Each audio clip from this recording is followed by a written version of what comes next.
దయగల తండ్రి, మరి ఇంతవరకు మీరు కాపాడి భద్రపరిచారు బిడ్డలు, ఇస్తున్నాం పరిచారు బిడ్డలు, ఇస్తున్నాం. తిరిగి సమయంలో మీ రక్తమును ప్రోత్సహిస్తున్నాం. మీ రక్త ప్రభావం చేత మనమును నమ్మకం పడతాం.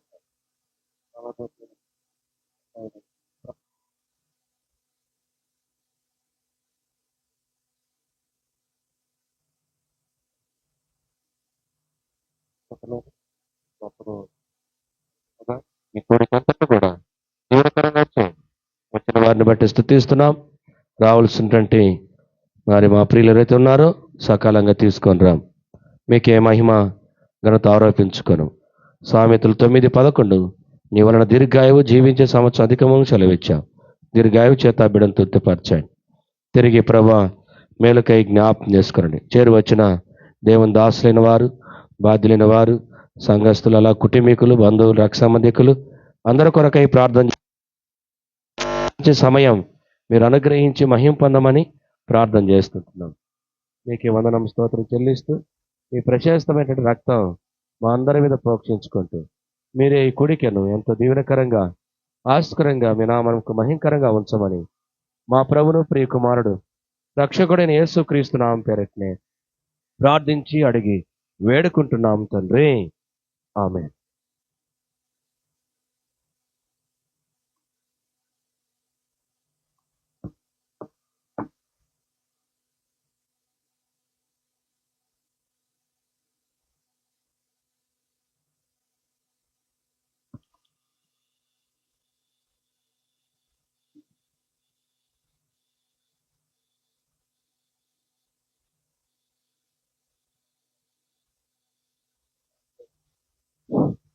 పాటు సంఖ్య 242, మరొక పాట బుక్ లో 240.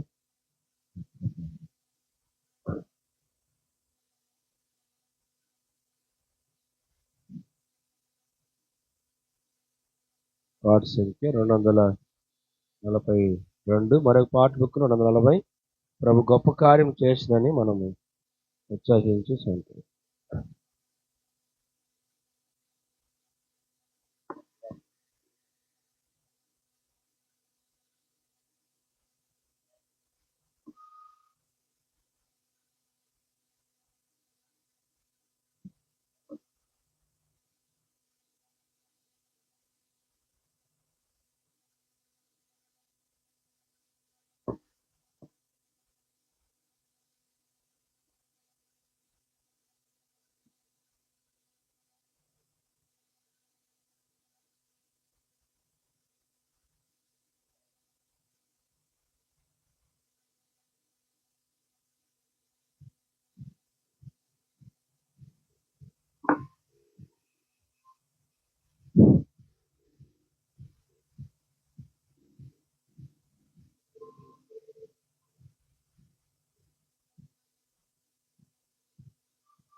ఉపకార్యము చేసినని మనము ఉత్సాహించెదము.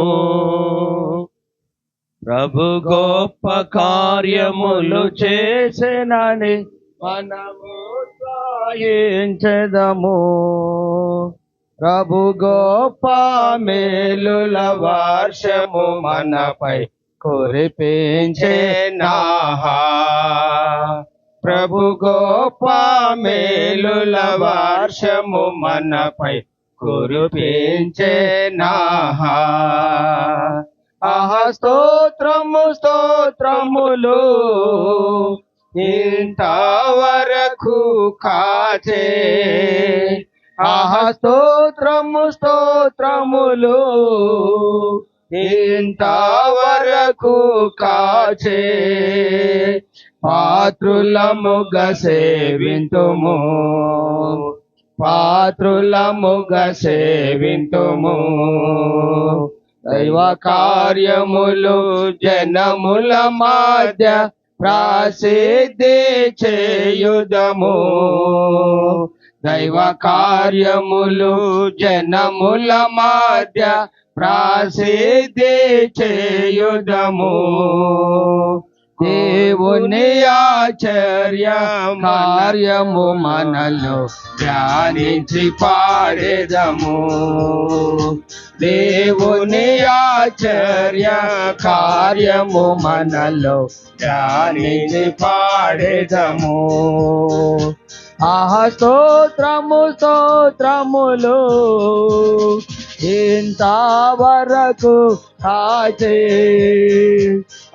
స్తోత్రము స్తోత్రములు ఇంతవరకు కాచే.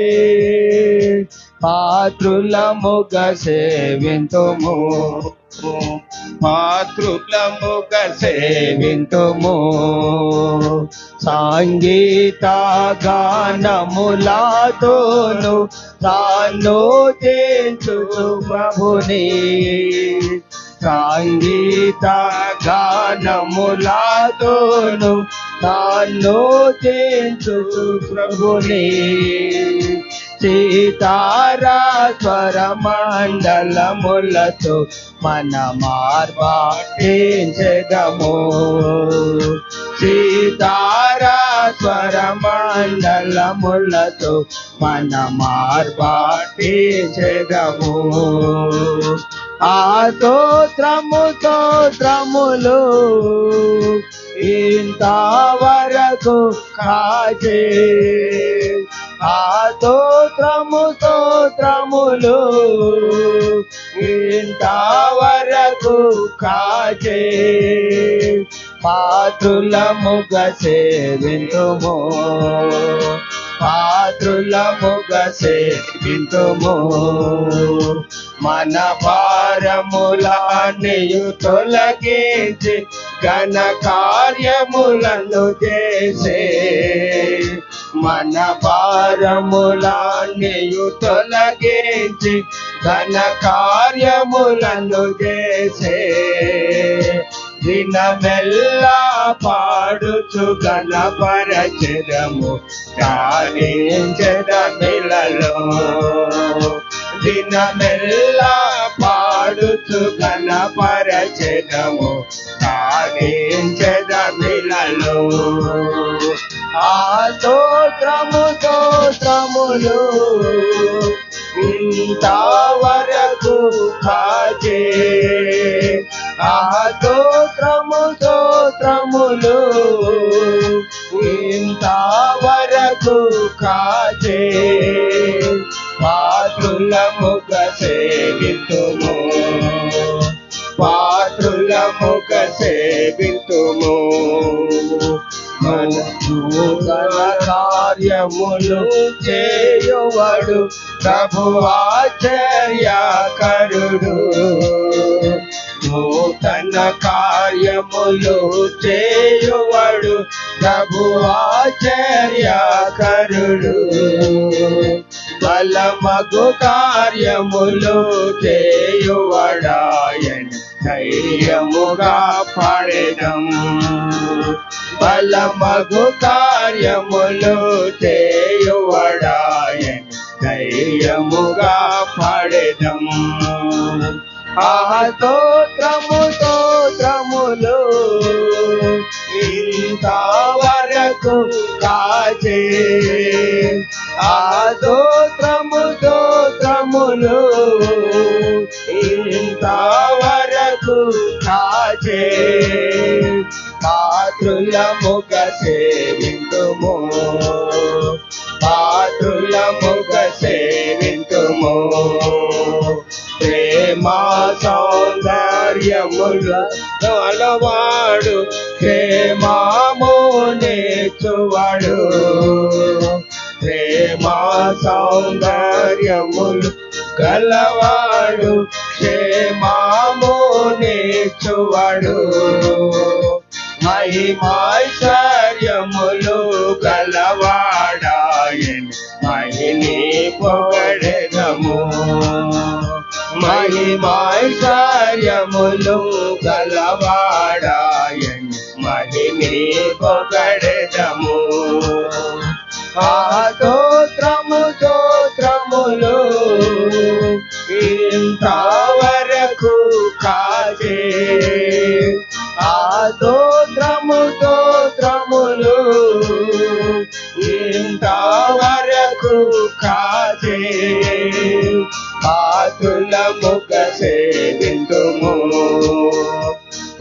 పాత్రులముగ సేవింతుము మనకెన్నో వాగ్దానములేచి మనమను భావించితిమి మనకెన్నో వాగ్దానములేచి మనమను భావించితిమి ఘనతా మహిమా ప్రభావము ప్రభునకి హల్లెలూయా ఆమేన్ ఘనతా మహిమా ప్రభావము ప్రభునకి హల్లెలూయా ఆమేన్ స్తోత్రములు ఇంతవరకు కాగే స్తోత్రములు ఇంతవరకు కాగే పాత్రులముగ సేవింతుము పాత్రులముగ సేవింతుము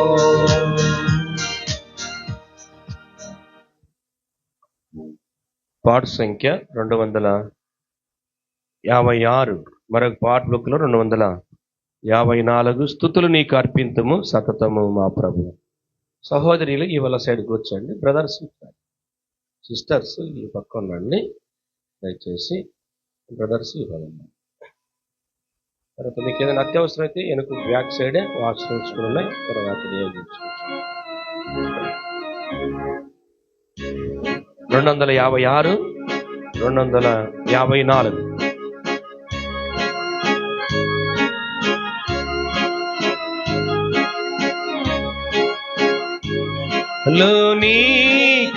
నీకర్పింతుము సతతము మా ప్రభువా సన్నుతించెదం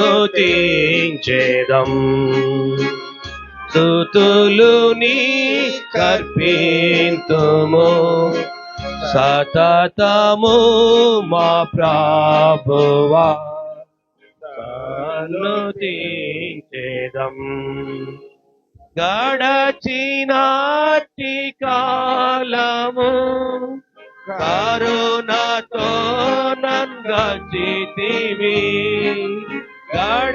గడచినాటి కాలము కరుణతో నన్గచితివి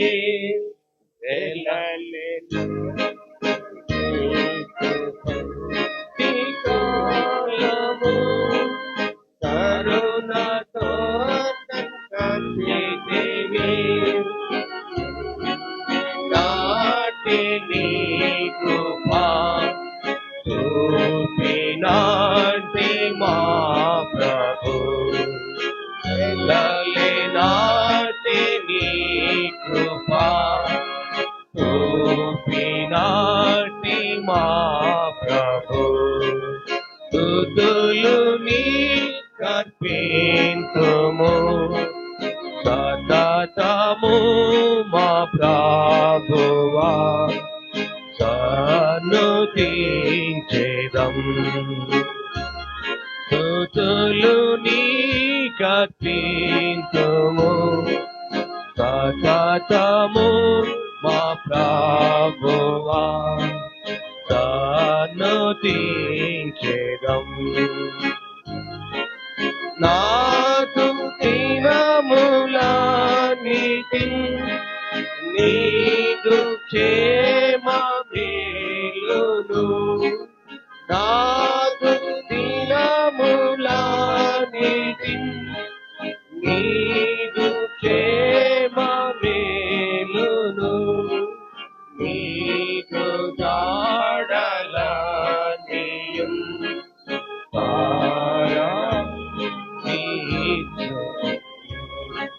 నీదు జాడలనియం తారంగు నీదును స్తుతులు నీకర్పింతుము సతతము మా ప్రభువా సన్నుతించెదం స్తుతులు నీకర్పింతుము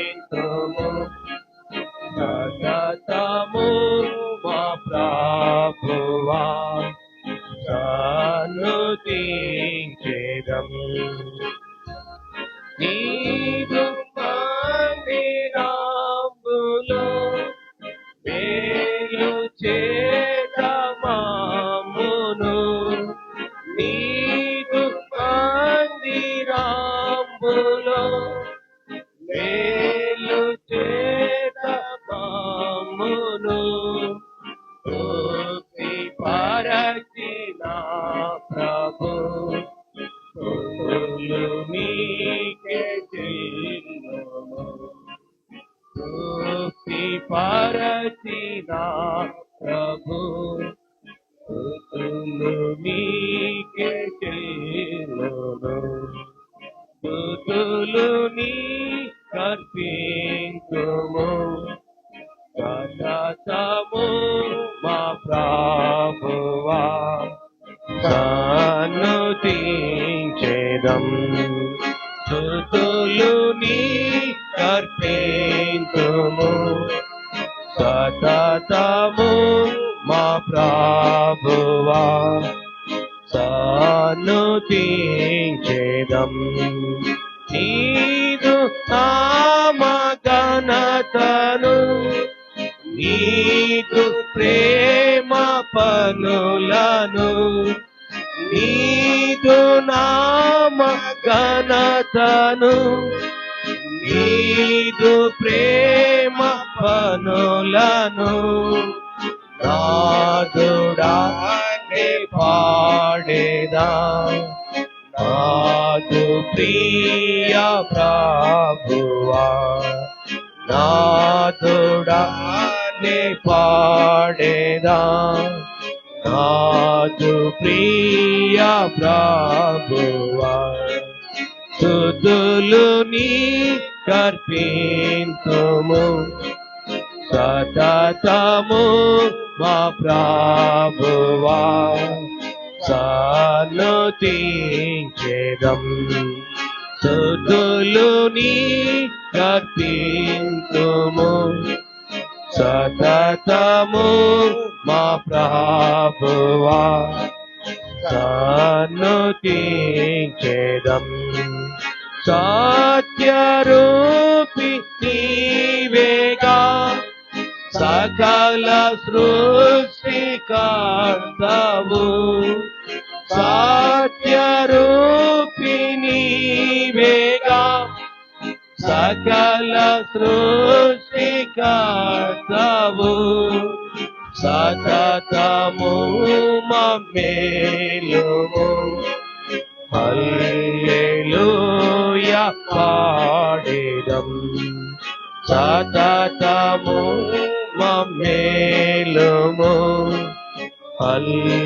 హల్లెలూయా పాడేదం స్తుతులు నీ కర్పించుము సతతము మా ప్రభువా సన్నుతించెదం స్తుతులు నీ కర్పించుము సతతము మా ప్రభువా సన్నుతించెదం. దయచేసి సమయంలో లేచి నిలబడి బైబిల్ పనులు పాడుకుంటా మీరు ఇక్కడికి రండి. అలాగే సేవకులు ఉంటే ముందుకు రండి. అలాగే సేవకులను కూడా ఇక్కడ ముందు లైన్ కూడా రండి. అలాగే మిగతా వారికి స్థలము కూడా ఇక్కడ రండి. సిస్టర్స్ వైపు ఇక్కడ రావచ్చు. దయచేసి బ్రదర్స్ కూడా ముందు నుంచి కూర్చోండి.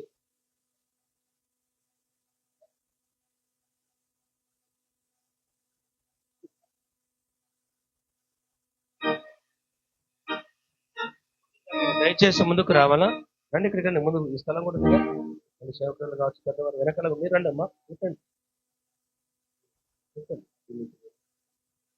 మీరు కూడా బ్రదర్స్ కూర్చోండి. ముందుకు రండి. వాళ్ళకి వెనకాల స్థలం ఖాళీగా ఉన్నాయి.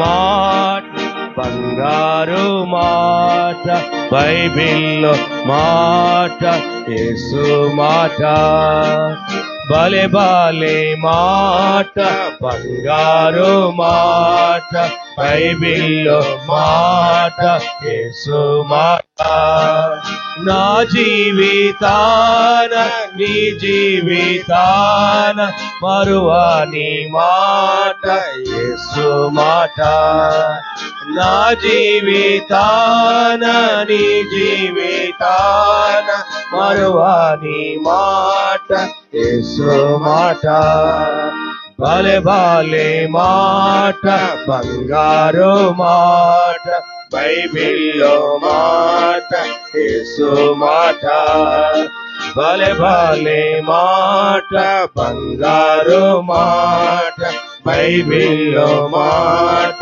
యేసు మాట. ముందుకు రావాలా? ఈ లైన్ కూడా అక్కడ ఉన్నాడు. రండి అమ్మా, ముందుకు రండి. వెనుకొచ్చే వరకు స్థలం ఇవ్వండి. ముందు నుంచి రండి. ఇక్కడ రండి. ఇంకొక ఇద్దరు వెనకాల మీరు కూడా రావాలి. మాట్లాడద్దు. సమయంలో వాక్యానికి ముందుగా ప్రార్థన చేసుకుంటాము. అభిప్రాయమణ గారు మన మధ్య ఉన్నారు, వాక్య పరిచయం చేస్తారు. ముందుకు ఇద్దరు రావాలా? పెద్దవారు రండి అమ్మ, ఇట్లా వెనకల రండి. ఇద్దరు పెద్దలు రండి, ఇక్కడ కూర్చోండి. స్థలం ఉందిగా, ఇక్కడ కూర్చోవచ్చు. ప్రార్థన. ప్రార్థన చేసుకుందాం. మమ్మల్ని మిక్కిలిగా ప్రేమించిన మా ప్రియ పరలోకపు తండ్రి, కృపగల దేవ, నీ కుమారుడు యేసుక్రీస్తు ప్రభు పరిశుద్ధమైన నామములో తండ్రి, రాత్రికాల సమయమున మీ పాదాల ఎద్దుకి సాగిలపడిస్తున్నాము ప్రభువా. స్తోత్రములు దయగల మా ప్రభువా. ఇంతవరకు తండ్రి దేవ పాటల ద్వారా మీరు మహిమ పొందినారు. స్తోత్రములు తండ్రి దేవ. మరి చిన్న జోసపు కుమార్తె ప్రభువా, ఫస్ట్ బర్త్డే తండ్రి దేవ, ఈ రీతిగా మీరు జ్ఞాపకం చేసుకున్నారు. ఆ బిడ్డని సంవత్సరం అంతా కాపాడినారు తండ్రి. స్తోత్రములు దయగల మా ప్రభువా దేవా. మరి తండ్రి దేవా, మరి ఇప్పుడు మీ దాసుని మీ పాదాలకు అప్పగించుకుంటున్నాను ప్రభువా దేవా. మీ దాసుడు ఎఫ్రాయిమన్న గారిని మీరు బలపరచండి తండ్రి. దాసునికి తండ్రి నోటికి నోరు అందించండి. తలాంపులకు దేవుడిగా ఉండండి ప్రభువా. తెరవబడిన ఆకాశం నుండి మీరేం మాట్లాడండి తండ్రి దేవా. మీకు ఈ స్తోత్రములు తండ్రి దేవా. నీ ఆత్మ ద్వారా నీ దాసుని మీరే నడిపించి మహిమ పొందండి తండ్రి. వందనాలు చెల్లిస్తూ నీ దాసుని నిలవని దాసుని నీకు అప్పగించుకుంటూ సమస్త మహిమ ఘనత ప్రభావాలు నీకు ఆరోపిస్తూ మా ప్రభు మా రక్షకుడు యేసుక్రీస్తు నామమున స్తుతించి ప్రార్థించి వేడుకుంటున్నాను తండ్రి. ఆమేన్.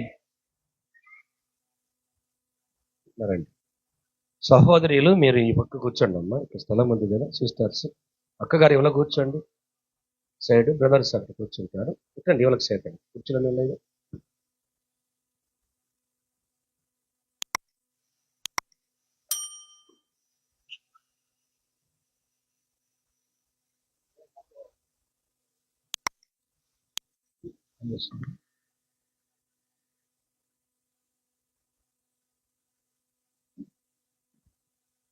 ఎవరు మాట్లాడకండి దయచేసి.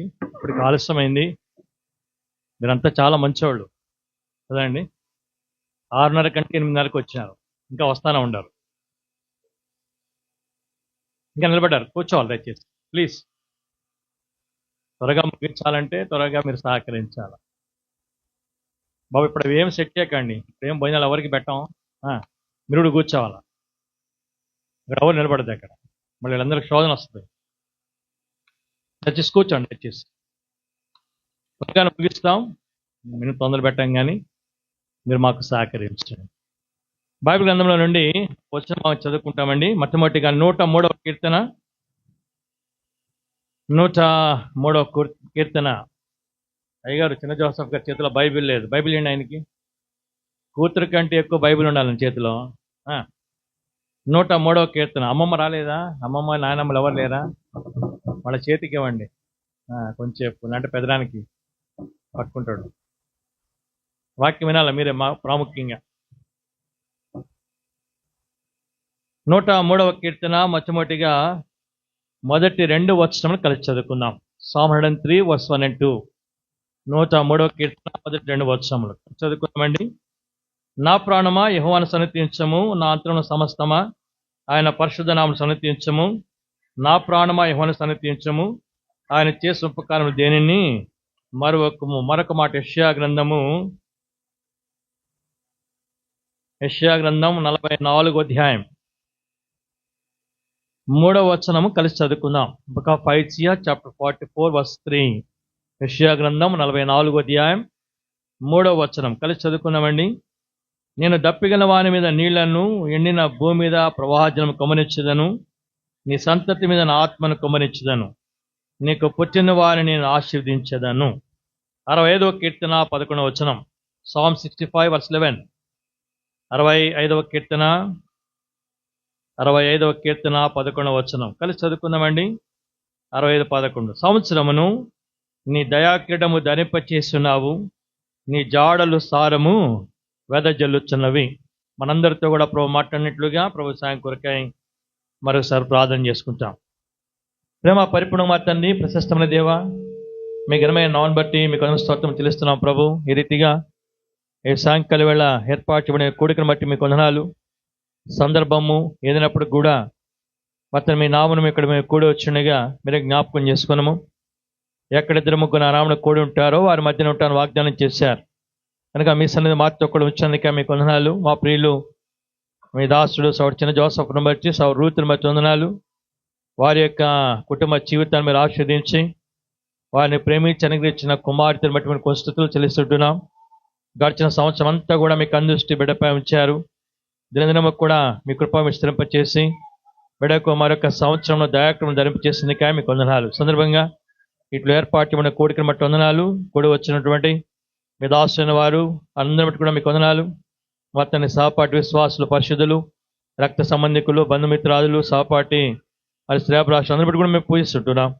ప్రియా పరలోకపు తండ్రి, సందర్భంగా మీరే కూడి వచ్చిన మా అందరిని మీకు జ్ఞాపకం చేసుకొని అక్కడ కొలది మీ సింహాసనం మీ స్వరం మాకు వినిపింపచేయం. మీ దగ్గర వాక్కులను మేము వినట్టున్నట్లుగా వినగలిగే చెవిని, తండ్రి దేవ స్వీకరించే హృదయాన్ని, ఆచరించే మనసును మాకు దయచేవలసిందిగా మనం చేస్తుంటున్నాం. మరి నీ కొడుకు ద్వారా కేవలం మీరు మాత్రమే మయపరచవలసిందిగా కోరుకుంటున్నాం. సమయాశ్వలతో వినిపుతురండి. ఈ యొక్క స్థలమంతటిని కూడా మీ నిత్య నిబంధన రక్త ప్రభావంగా తీసుకొస్తుండగా మీ రక్తాన్ని ప్రోక్షించి పరిశుద్ధపరచము. మీ పరిశుద్ధ సన్నిచేత మమ్మల్ని ఆవిరింపచేయండి. కానీ ఈ క్రమంలో పనిచేస్తున్న శిక్షకుల యొక్క ప్రభావమును మీ నామలు గద్దిస్తూ విశ్వాసమే రక్తాన్ని కోరుకోవచ్చు. అలాగే నిలబడుతూ మీ దాసులను కూడా సంపూర్ణ మీరు ఖాళీ చేయండి. అపాత్రులను, అయోగ్యులను, కేవలం నిష్ప్రయోజకమైన వాడును అయినప్పుడు కనికరించము. మీ ఏర్పాటు గొప్పది, మీ పిలుపు గొప్పది, మీ అభిషేకము గొప్పది. మీ అభిషేకంలో ఉంచుకొని మీ ఏర్పాట్లు మీరు ఉంచుకొని యజమానుడు వాడుకోటకు అర్హమైన పాత్రకి మీరు ఎంచి దేవా మీ యొక్క పరిపూర్ణ ఆత్మ జ్ఞానం మీరు అనుగ్రహించి, ఆత్మ పూర్ణత అనుగ్రహించి కావలసిన మాట విడుదల కోరుకుంటూ రక్తాన్ని ఆశ్రయిస్తూ యేసు ప్రభువు వారికి ఘనమైన నామములో స్తుతులతో ప్రార్థించి అడివేడుకుంటున్నాము తండ్రి, ఆమేన్.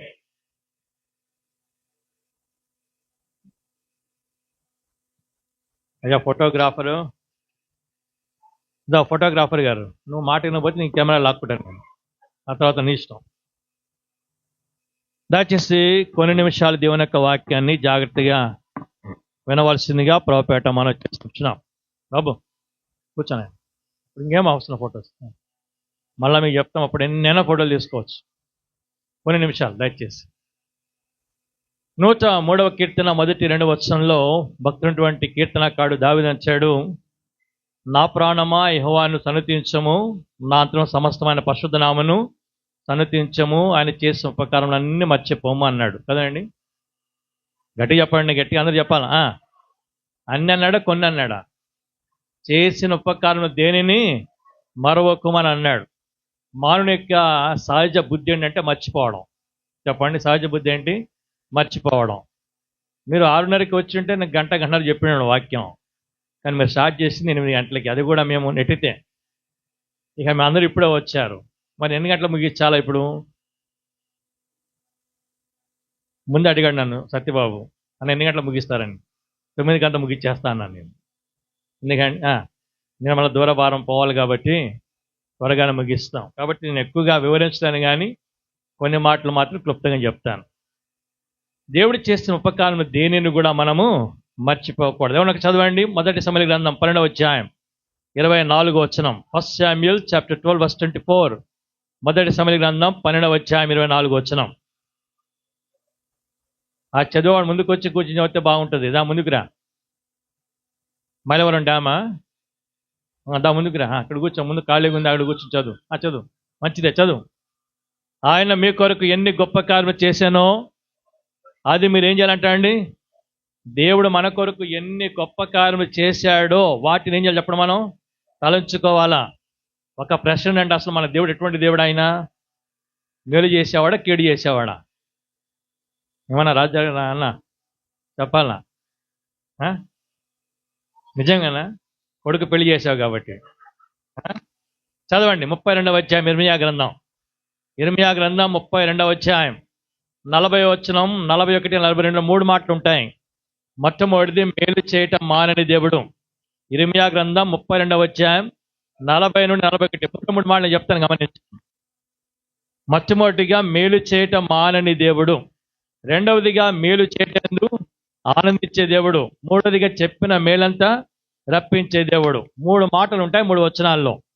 కాబట్టి ఎటువంటి దేవుడు మన దేవుడు అంటే ఆయన మేలు చేయటందు ఆనందించే దేవుడు, మేలు చేయటం మానని దేవుడు, చెప్పిన మేలంతా కూడా రప్పించే దేవుడు. అంతేనా? ద్వితోపదేశ కాండం 28:11 అంటాడు, నీకు సమృద్ధి అయినటువంటి మేలు కలుగును అంటాడు. ద్వితోపదేశ కాండం 28:11లో. అలాగే ఇర్మియా గ్రంథం 31వ అధ్యాయం 14 వచనంలో ఆయన ఉపకారము చేత మనం తృప్తిపరచేవాడు. ఆ మాట చదవండి దయచేసి. ఇర్మియా గ్రంథం 31వ అధ్యాయం 14 వచనం.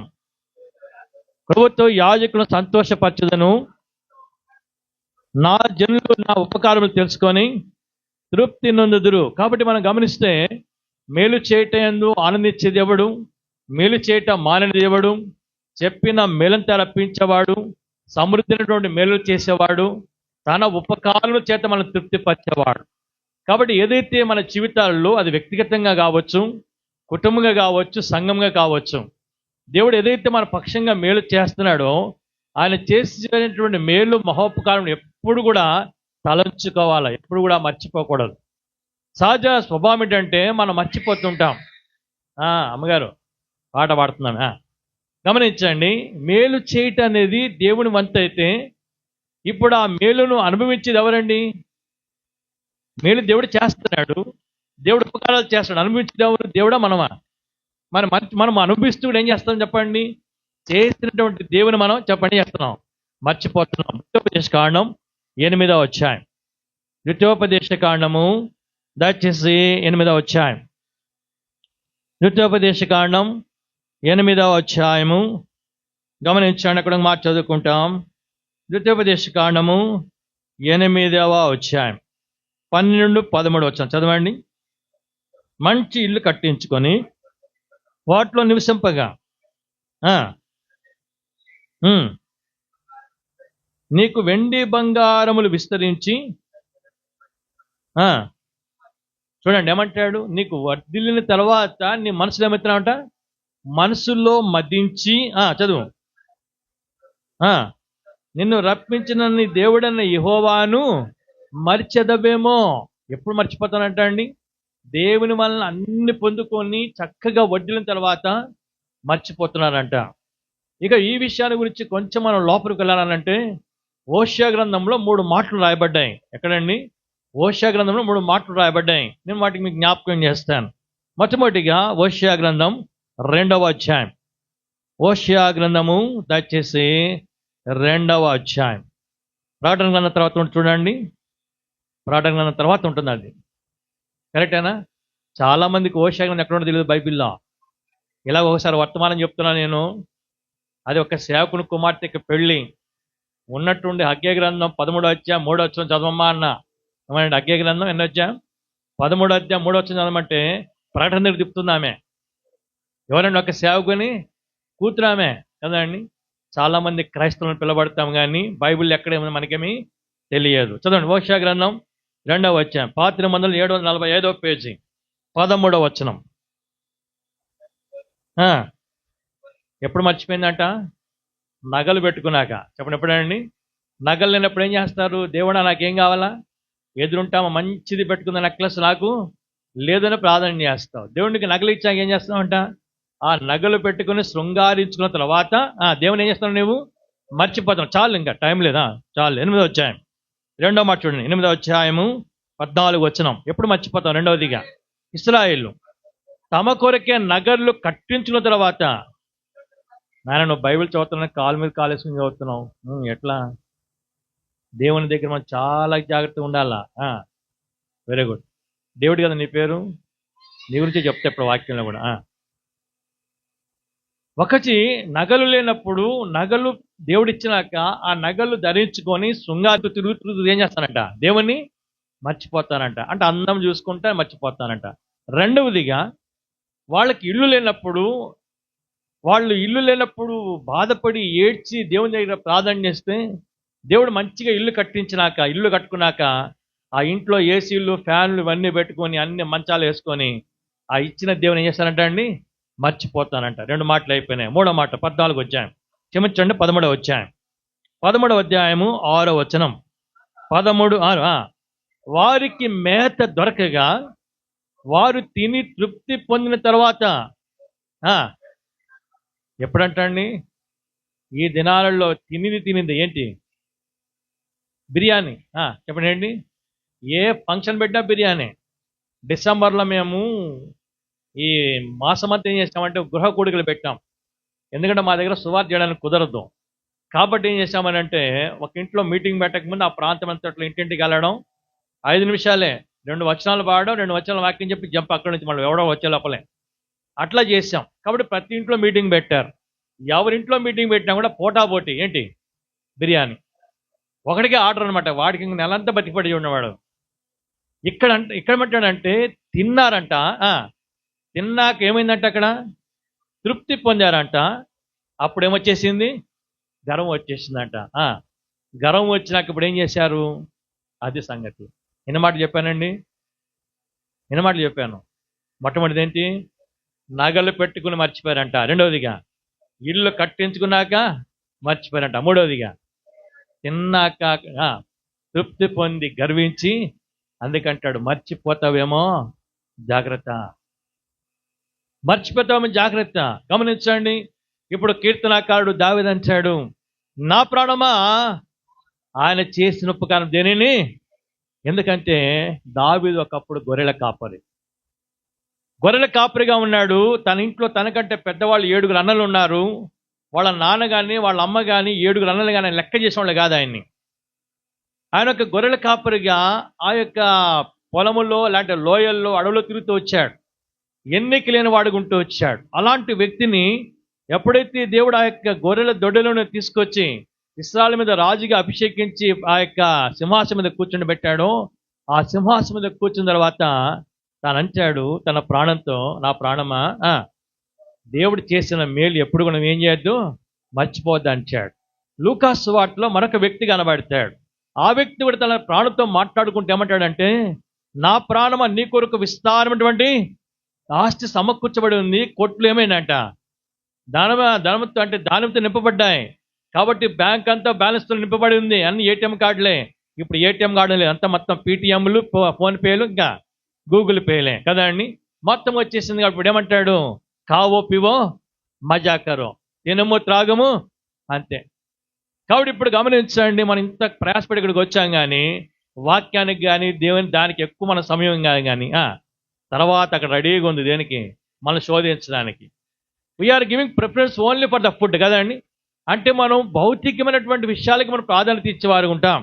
అది ఇక్కడ మనం నేర్చుకోవాల్సిన పాఠం ఏంటంటే, దావీదు ఎప్పుడైతే ఆ యొక్క దీన స్థితిలో నుండి ఉన్నతమైన స్థితిలోనికి వచ్చాడో, దేవుడు తన జీవితంలో చేస్తూ వచ్చిన ప్రతి మేలు మహోపకారాన్ని ఎప్పటికప్పుడు తన ప్రాణంలో పెట్టుకుని ఏమంటాడంటే, నా ప్రాణం ఎన్నటిగా నువ్వు మర్చిపోవద్దు, ఆ యొక్క చేసిన మేలుని బట్టి ఎప్పుడు కూడా దేవుని ఎడల నువ్వు కృతజ్ఞత కలిగి దేవుని గణపరచు అంటాడు. 118వ కీర్తన 28వ వచనం. 118వ కీర్తన 28వ వచనం చదవండి. ఏమంటాడండి, నీవు నా దేవుడివయ్యా, ఏం చేస్తా ఇప్పుడు నేను నీకు కృతజ్ఞతాస్తుతులు చెల్లిస్తున్నా. అంటే నా పక్షంగా నువ్వు చేసిన ప్రతి మేలు మహోపకారాన్ని బట్టి నీకు నేను కృతజ్ఞతాస్తుతులు చెల్లిస్తున్నా. రెండవదిగా నీవు నా దేవుడు కాబట్టి ఇప్పుడు ఏం చేస్తాను, నిన్ను గణపరుస్తున్నా. ప్రభు అంటాడు, నన్ను గణపరచవాన్ని నేను గణపరుస్తాను. మన యొక్క ఆత్మీయ జీవితంలో విశ్వాసి ఏదైతే మేలు మనం పొందుతున్నామో, ఏ ఉపకారం మనం పొందుతున్నామో, ఏది మనం అనుభవిస్తున్నాం మన జీవితంలో, ఇవన్నీ దేవుని వల్ల కలిగినవే మనం గుర్తించి ఎల్లప్పుడూ కూడా ఆ దేవునికి మనం కృతజ్ఞతాస్తుతులు చెల్లిస్తూ ఆ దేవుని మనం గణపరచవలసిన వారు కూర్చున్నాం. అతి అనుభవం మనం ఉన్నట్లయితే దేవుని యొక్క వాక్యం చెప్తుంది, దేవుడు ఇంకా మన కొరకు ఎన్నో శ్రేష్టమైన మేలులు సిద్ధము చేసి ఏం చేశాడు, ఆయన దాచిపెట్టాడంట. కాబట్టి సిద్ధము చేసి దాచిపెట్టిన మేలులన్నీ కూడా మనకు సమృద్ధిగా అనుగ్రహించేవాడుగా ఉంచాడు. ఒకవేళ ఈనాడు దేవుడిని పక్షంగా చేస్తున్నట్టు మేలు మహోపకారాలకు నువ్వు కృతజ్ఞత కలిగి ప్రభువును స్తుతించే వ్యక్తిగా లేకపోతే, ప్రభువును గణపరిచే వ్యక్తిగా లేకపోతే, ప్రభు ఏదైతే నీకు ఇవ్వాలనుకుంటాడో, ఏదైతే నీ కొరకు సిద్ధం చేసి దాచిపెట్టాడో వాటిని నువ్వు పొందుకోకుండా కోల్పోయే వ్యక్తిగా ఉంటావు. అందుకనే దావీదులాగా మనం కూడా గుర్తుపెట్టుకోవాలా, ఆయన చేసిన ఉపకారం దేనిని మరొక ఎల్లప్పుడూ కూడా ప్రభువును మనం కృతజ్ఞత కలిగి మనం ప్రభువును స్తుతింప భద్రమై ఉంచున్నాం. కాబట్టి మన ప్రియులు సౌడ్ జోసఫ్, చిన్న జోసఫ్. ఏ జోసఫ్ అండి? జోసఫ్లో మళ్ళీ చిన్న జోసఫ్ ఆయన. అంటే పెద్ద జోసఫ్ ఇంకొక ఆయన ఉన్నాడు, ఆయన మళ్ళీ త్వరగానే పెడతాడు. చిన్న కొడుకు ఆయన దగ్గరికి వస్తుంది కదా, అది ఇంకా పెద్దగా ఉంటుందండి ఆయన. ఇప్పుడు ఈ చిన్న జోసఫ్కి రూతమ్మ దొరికింది. ఎవరు దొరికారండి? రూతమ్మ దొరికింది. అంటే చిన్న జోసఫ్ ఒంటరిగా ఉన్నప్పుడు దేవుడు ఏం చేశాడు? 68వ కీర్తన 6వ వచనం చదవండి. 68వ కీర్తన 6వ వచనం. 68వ కీర్తన 6వ వచనం. ఏం బండి స్లో అయింది? ఏం దావీదన్నా లేటేనో? నాకే కొడుతున్నాడు ఈ దెబ్బ అనుకుంటున్నా. చదువు 68:6 చదువు. దేవుడు ఏకాంగులని చెప్పడం చేశాడట. మనోడు ఒంటరిగా ఉండడం దేవుడికి మంచిది కదా అనుకున్నాడు. తగిన కాలములో ఏం చేశాడు? ఆయన ఒక సంసారిగా చేశాడు. ఏకాంగులను దేవుడు ఏం చేశాడు చెప్పండి? సంసారులుగా. అంటే ఒంటరిగా ఉన్నటువంటి చిన్న జోసఫ్ను తాను ఒంటరిగా ఉండడం దేవునికి ఇష్టం లేదు కాబట్టి ఒక సంసారిగా చేయడానికి తనకు రూతును తనకు సాటిన సహాయం ఇచ్చి వారిని ఒక కుటుంబంగా ఐక్యపరిచినాడు. ఇప్పుడు వారిద్దరుంటే సరిపోదు. దేవుడైన యెహోవా నరుని సృజించినప్పుడు తన పోలికలో తన స్వరూపం సృజించిన తర్వాత ఆ నరుని గురించి దేవుడు ఒక మాట చెప్పాడు. ఆదికాండం 1వ అధ్యాయం 28వ వచనం. ఆదికాండం దేవుడు వారిని ఆశీర్వదించాను ఎట్లనగా, మీరు ఫలించాలి, అభివృద్ధి పొందాలి, విస్తరించాలి, భూమిని నింపాలా. చాలండి. ఏమన్నాడు? మీరు ఫలించాలా, రెండవదిగా విస్తరించాలా, మూడవదిగా అభివృద్ధి పొంది విస్తరించి భూమిని నింపాలా. కాబట్టి ఇప్పుడు దేవుడు వారిద్దరిని జత చేసిన తర్వాత ఇప్పుడు వారు ఫలించి అభివృద్ధి పొంది విస్తరించుట కొరకాయ మొట్టమొదటిగా దేవుడు ఒక బిడ్డని ఇచ్చినాడు. ఈ దినాల్లో పరిస్థితి ఏంటంటే 1 ముద్దు, 2 హద్దు, 3 వద్దు. కానీ దేవుని యొక్క వాక్యం చెప్తుంది మీరు ఫలించాలా, రెండవదిగా అభివృద్ధి పొందాలా, మూడవదిగా విస్తరించాలా. అర్థమైందండి? 10 మంది కన్న తల్లి నిండు వృద్ధాప్యంలో అన్ని పనులు చేసుకుంటుంది. కానీ 1 ముద్దు 2 హద్దని ఎవరైతే కోతలు గోయించుకుంటున్నారో వాళ్ళకి 20 దాటిగానే, అంటే 25 నుండి 30 వచ్చే లోపల వాళ్ళకి లేనిపోయిన రోగాలు వచ్చేస్తున్నాయి. సన్నగా ఒక్కసారి తలావ అయిపోతుంది, కూర్చోలేదు, లేవలేదు. అర్థమైందండి? అంటే దేవుని యొక్క ఉద్దేశాన్ని మానవుడు చెడగొట్టేసుకుంటున్నాడు. సరే, ఇప్పుడు మనం అక్కడికి వెళ్ళాం. కానీ వారిద్దరూ వేరువేరుగా ఉన్నప్పుడు ఒంటరిగా ఉన్న వాళ్ళని సంసారాలు చేసి ఇప్పుడు దేవుడు వారికి ఏమనిచ్చారని ఒక బిడ్డని ఇచ్చినాడు. కాబట్టి దేవుని యొక్క వాక్యం సెలవిస్తుంది 127వ కీర్తనలో అక్కడ ఏమంటాడండి? గర్భఫలము యెహోవా ఇచ్చు బహుమానము, కుమారులు యెహోవా అనుగ్రహించు స్వాస్థ్యం. కాబట్టి ఒక స్వాస్థ్యముగా, ఒక బహుమానముగా దేవుడు వారికి ఏమనిచ్చాడు? ఆయన బిడ్డని ఇచ్చినాడు. కాబట్టి పిల్లలు అనేది ఎవరు మనకి ఇస్తారంటే దేవుడే మనకి ఇస్తాడు. ఎవరిస్తాడు చెప్పండి? దేవుడే ఇస్తాడు. ఇప్పుడు దేవుడు వారికి ఒక బిడ్డని ఇచ్చినాడు. ఒక సందర్భంలో యాకోబు చాలా కాలం తర్వాత ఏశావును కలుసుకున్నప్పుడు ఏశావు అడిగాడు, వీళ్ళంతా ఎవరంటే యెహోవా తన సేవకునికి దయచేసినటువంటి పిల్లలు అని అంటూ వచ్చినాడు. రాహేలును ప్రేమించి పెళ్లి చేసుకున్నాడు. ఎవరండి? యాకోబు. కానీ యాకోబు వాళ్ళ మామగారు ఈయన ప్రేమించింది రాహేలుని అయితే ముందుగా లేయను పెళ్లి చేసినాడు. లేయాకేమో పిల్లలు పుట్టారంట, రాహేలుకు పిల్లలు పుట్టినప్పుడు రాహేలుకి ఏం చేసింది? నువ్వు నాకు గర్భఫలం ఇస్తావా లేదా నువ్వు చేస్తావా అనింది. నువ్వు చేస్తానలే, నేను చేస్తానింది. నేనైతే నువ్వు చావంటుంటే నేనైతే కదండి. చాలామంది భార్యలు భర్తలు ఏం చేస్తారు చెప్పండి? మీరంతా మంచివాళ్ళు అండి. చాలామంది ఏం చేస్తారు? భర్తల్ని బెదిరిస్తూ ఉంటారు. నేను చచ్చిపోతా, నేను మా ఇంటికి వెళ్ళిపోతా అంటే పో కదండి. నేను చేస్తా అంటే అప్పుడు ఏమన్నా తెలుస్తా అండి? వాస్తవంగా మనం చదివితే ఆదికాండం 29వ అధ్యాయం 17-18 వచనాల్లో రాహేలును యాకోబు ప్రేమించాడు. ఎప్పుడైతే రాహేలు ఇలాగా మాట్లాడుతూ వచ్చిందో ఆ 30వ అధ్యాయం 1-2 వచనం చదివినట్లయితే అక్కడ రాహేలు మీద, క్షమించండి, 29వ అధ్యాయంలో రాహేలు మీద కోపం వచ్చేసిందంట. అంటే ప్రేమ స్థానంలోకి ఏమొచ్చింది చెప్పడానికి? కోపం వచ్చేసింది. కారణం ఏంటంటే రాహేలు యొక్క ప్రవర్తన. కాబట్టి అప్పుడు ఏమంటాడంటే, ఏమమ్మా నీకు గర్భఫలం ఇవ్వడం నేను దేవునికి ప్రతినిధిగా ఉన్నానా, నేను దేవుని ప్రతినిధిగా ఉన్నానా? నా వల్ల కాదు, అది దేవుడే మనకు పిల్లలు ఇవ్వాలా. కాబట్టి గమనించండి, ఈనాడు కుటుంబ వ్యవస్థలో పిల్లలు లేక చాలా మంది బాధపడుతూ ఉంటారు. ఎన్నో రకాలుగా ప్రయత్నాలు చేస్తుంటారు. ఎంతమంది డాక్టర్ల దగ్గరికి వెళ్తుంటారు, కొంతమంది దేవుని సన్నిధికి వచ్చి ప్రార్థన చేస్తూ ఉంటారు. బైబిల్ గ్రంథంలో కూడా హన్నా అనే ఒక వ్యక్తి బిడ్డలు లేనప్పుడు షిలోహులో దేవుని మందిరానికి వచ్చి ప్రార్థన చేసి దేవుని దగ్గర బిడ్డను పొందుకుంటూ వచ్చింది. మొత్తానికి ఇక్కడ మన తలపు ఏంటంటే, ఏకాంగులను సంసారాలు చేసిన తర్వాత ఆ సంసారాలకు పిల్లల్ని ఇచ్చేది ఎవరు చెప్పండి? దేవుడే. ఇప్పుడు బిడ్డలు ఇచ్చిన తర్వాత, ఇప్పుడు బిడ్డను ఇచ్చాడు. ఇచ్చిన తర్వాత 1 సంవత్సరము దాటిపోయింది, అంటే 2వ సంవత్సరం ఇచ్చాడు. ఈ సంవత్సరాన్ని బైబిల్ ఏం చెప్తుందంటే దయా కిరీటం అంటాడు. ఎందుకు దయా కిరీటం అనే దాని గురించి మనం మాట్లాడితే, అది లూకా సువార్త 13వ అధ్యాయంలో అక్కడ ఒక యజమానుడు కనబడతాడు. ఆయనకు ఒక ద్రాక్ష తోట ఉంది. ఆ ద్రాక్ష తోటలో తాను ఒక అంజూరపు చెట్టు నాటుకున్నాడు. అంజూరపు చెట్టు ఎందుకు నాటుకున్నాడంటే, దానివల్ల కొన్ని ఫలాలు కావాలనుకున్నాడు. నాటుకున్నాడు, తోటమాలి పెట్టాడు, దానికి నీరు పెట్టాడు, ఎరువు వేస్తూ వచ్చాడు. ఎన్ని చేసినప్పుడు కూడా 1 సంవత్సరం అయింది, 2వ సంవత్సరం అయింది, 3 సంవత్సరాలు అయినాయి. 3 సంవత్సరాలు కూడా సంవత్సరం వెంబడి సంవత్సరము దానికి అన్ని రకాలుగా చేస్తూ వచ్చేప్పుడు కూడా దానిలో ఎటువంటి ఫలాలు కానీ మొగ్గలు కానీ ఏమి కనబడలేదు. అప్పుడు యజమాడికి కోపం వచ్చింది. కోపం వచ్చి ఏం చేశాడనంటే, అసలు ఈ చెట్టు ఇక్కడ నాటమే, అసలు ఈ భూమి ఎందుకు వ్యర్థం కావాలా, దీన్ని నరికిసే అన్నాడు. అప్పుడు తోటమాలి అంటాడు, అయ్యా ఈ సంవత్సరము కూడా అదే దయ, ఈ సంవత్సరం కూడా ఉండనేమో. జ్ఞాపకం పెట్టుకోనండి, మన కళ్ళ ముందే మనకు తెలిసిన వాళ్ళు ఎంతమంది చనిపోతున్నారు. డిసెంబర్ మాసంలో దేవుని సేవకులు కావచ్చు, విశ్వాసులు కావచ్చు, పరిశుద్ధులు కావచ్చు, స్నేహితులు, రకరకాల వాళ్ళు చనిపోతూ వచ్చారు. ఇప్పుడు ఈ 11 దినాల్లోనే, ఈ 11 దినాలు అంటే ఈ 2026 సంవత్సరం 11 దినాల్లో ఎంతమంది చనిపోయినారు. మనకంటే ఆరోగ్యవంతులు, శక్తివంతులైన వారు చనిపోయినారు. యాక్సిడెంట్స్ ద్వారానో రోగాల ద్వారా రకరకాలు చనిపోతూ వచ్చారు. నీవు నేను ఇంకా బ్రతుకున్నామంటే అది దేవుని యొక్క చెప్పండి, అది దయ. ఆయన యొక్క దయను బట్టి మనం జీవించుంటున్నాం. ఎందుకు 1 సంవత్సరం మన జీవితంలో ఆయుష్ని ఎక్స్టెండ్ చేస్తున్నాడు అనంటే, ఎందుకు మనకి జీవిత అంటే కాలాన్ని దేవుడు పొడిగిస్తాడు అనంటే, మనం ఏదో లోకంలో ఉండి ఇంకా 4 రూపాయలు సంపాదించుకొని 4 రకాలుగా వెనకేసుకోవడానికి కాదు. దేవుని యొక్క ఉద్దేశం అనేది ఒకటి మన పక్షంగా ఉంది. దేవుని యొక్క సంకల్పం ఉంది.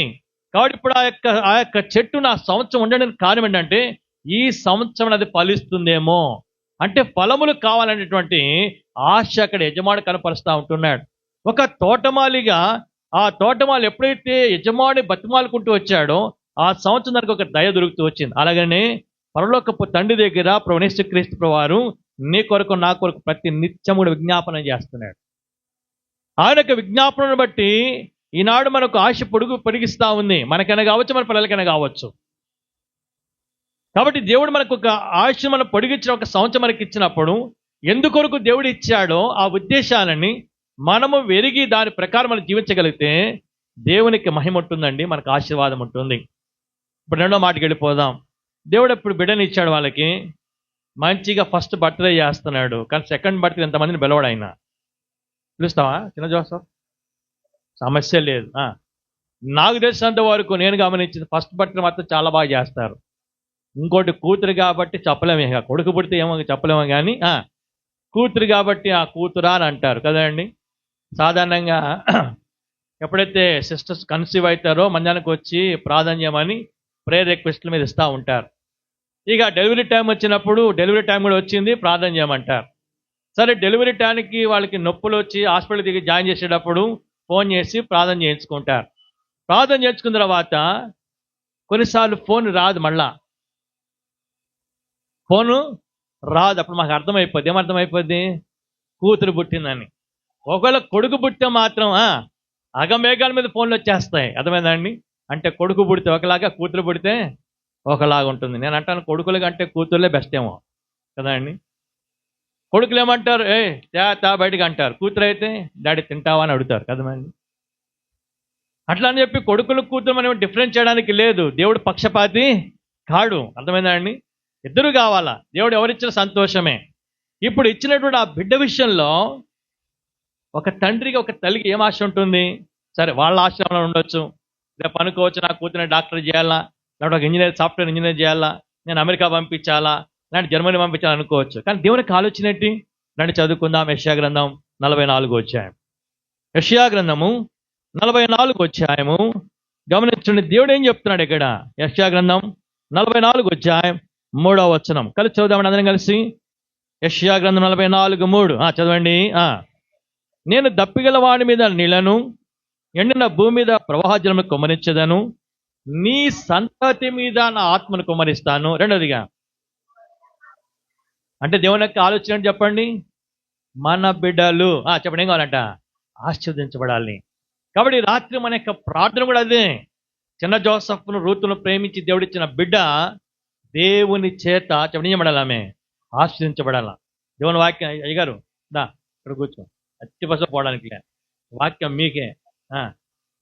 ఆ ఫోన్ జోసఫ్ ఆ ఫోన్ తీసుకోయా, నువ్వు చూసుకో సంగతి ఏంటా గమనించండి. దేవుని చేత ఆశీర్వదించబడాల. ఏ దేవుడు అంట? 115వ కీర్తన 115వ కీర్తన 115వ కీర్తన గమనించండి. 15వ వచనం 115 భూమి ఆకాశించిన యెహోవా చేత. ఎవరి చేత అంటే అండి? భూమిని ఆకాశాన్ని సృజించిన యెహోవా చేత ఏం చేయబడాలి చెప్పండి ఇప్పుడైనా? ఆయన కుటుంబం, ఆయనకి ఇచ్చిన బిడ్డ ఆశీర్వదించబడాలి. అర్థమైందా అండి? ఇప్పుడు దేవుడు అంటున్నాడు, నేను నీకు పుట్టిన వాడిని ఏం చేస్తాను? నేను ఆశీర్వదిస్తా. అంటే ప్రశ్న ఏంటంటే, పుట్టిన వాళ్ళందరినీ దేవుడు ఆశీర్వదిస్తాడా? అదే ప్రశ్న. ఏమండి? దేవుడు మన పిల్లల్ని ఇచ్చాడు, మంచిదే. మనకిచ్చిన పిల్లలందరినీ దేవుడు ఆశీర్వదించేస్తాడా అని ప్రశ్న. ఇక్కడ 2 మాటలు రాయబడ్డాయి. ఒకటి, ఆశీర్వదిస్తాను, నీ సంతతి మీద నా ఆత్మ నేను కుమ్మరిస్తాను. గమనించండి, ఈ 2 కూడా మన వ్యక్తిగత జీవితాలు కావచ్చు, మన కుటుంబ జీవితం, మన పిల్లల విషయంలో ఇది చాలా ప్రాముఖ్యమైనవి. ఆశీర్వాదం ఉండాలి, రెండవదిగా దేవుని యొక్క ఆత్మ కూడా ఉండాలి. ఈ 2 కూడా చాలా ప్రాముఖ్యమైనవే. కానీ ఇప్పుడు ఆ రెండింటిని గురించి మనం వివరించుకోవాలంటే మనకున్న సమయం చాలా కొద్ది కాబట్టి ఒక్క మాట దీని గురించి మాత్రం కొన్ని మాటలు చెప్పి ముగిస్తాను. ఎప్పుడు దేవుడు మనల్ని లేకపోతే మన పిల్లల్ని ఆశీర్వదిస్తాడు అనేది ఒక ప్రాముఖ్యమైనటువంటి సందేశం. గమనించండి, దీనికి ఒక మాట చదువుకుంటాం. 115వ కీర్తన 13వ వచనం. 115వ కీర్తన 13.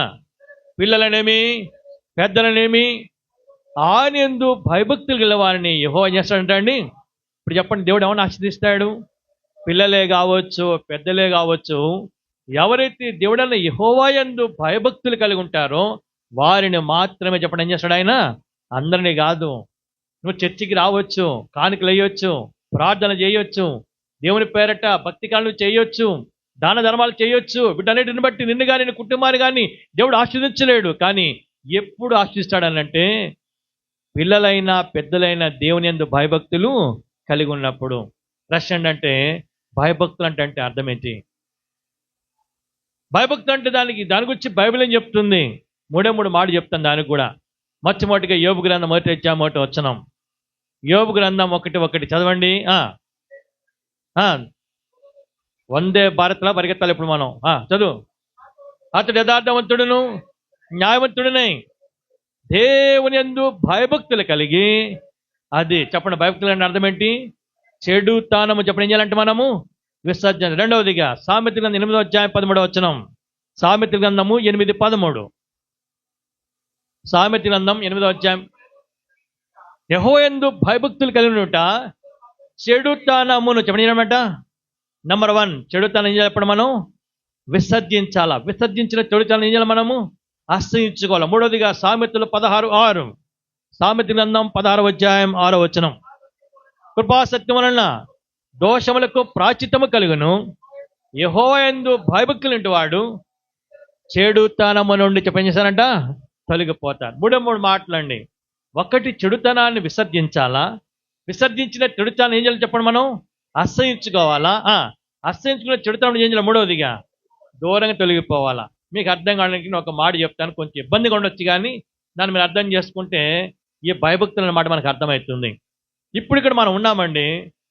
ఇక్కడ మనం జీవించే మనల్లో ఎవరైనా సరే మనం తినే ఆహారము మంచి ఆహారం తింటున్నామా, చెడిపోయిన ఆహారం తింటున్నామా?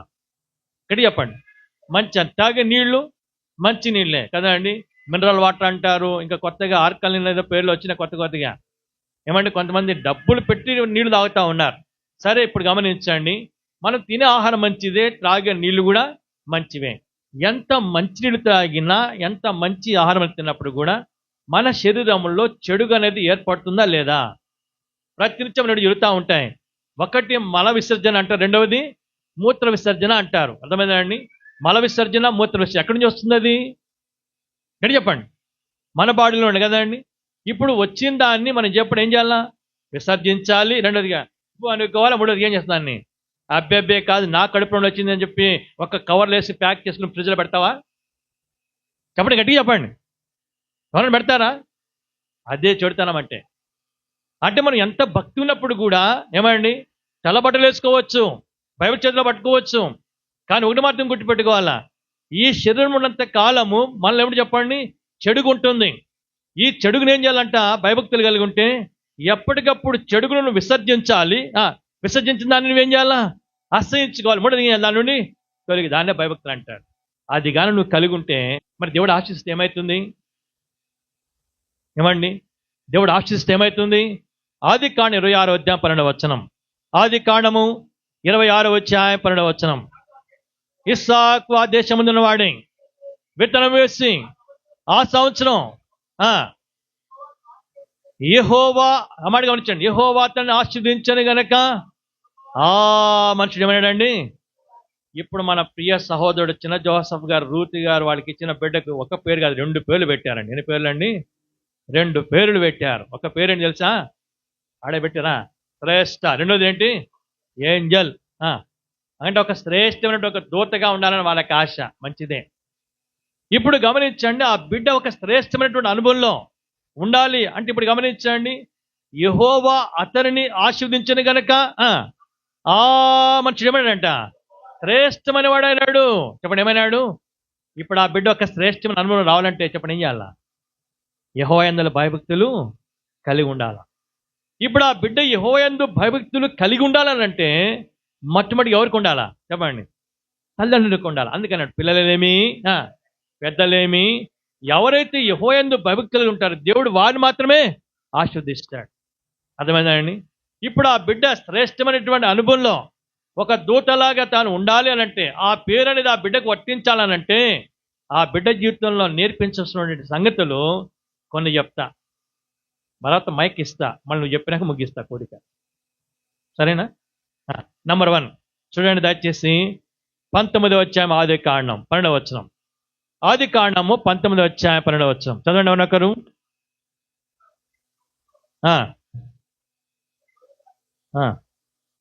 ఒక్క నిమిషం. 18వ అధ్యాయం ఇలాంటి ముందుగా ఒక మాట చదవండి. ఆది కాండం, క్షమించండి, అపోస్తల కార్యం 10వ అధ్యాయం 2వ వచనం. అపోస్తల కార్యములు 10:2.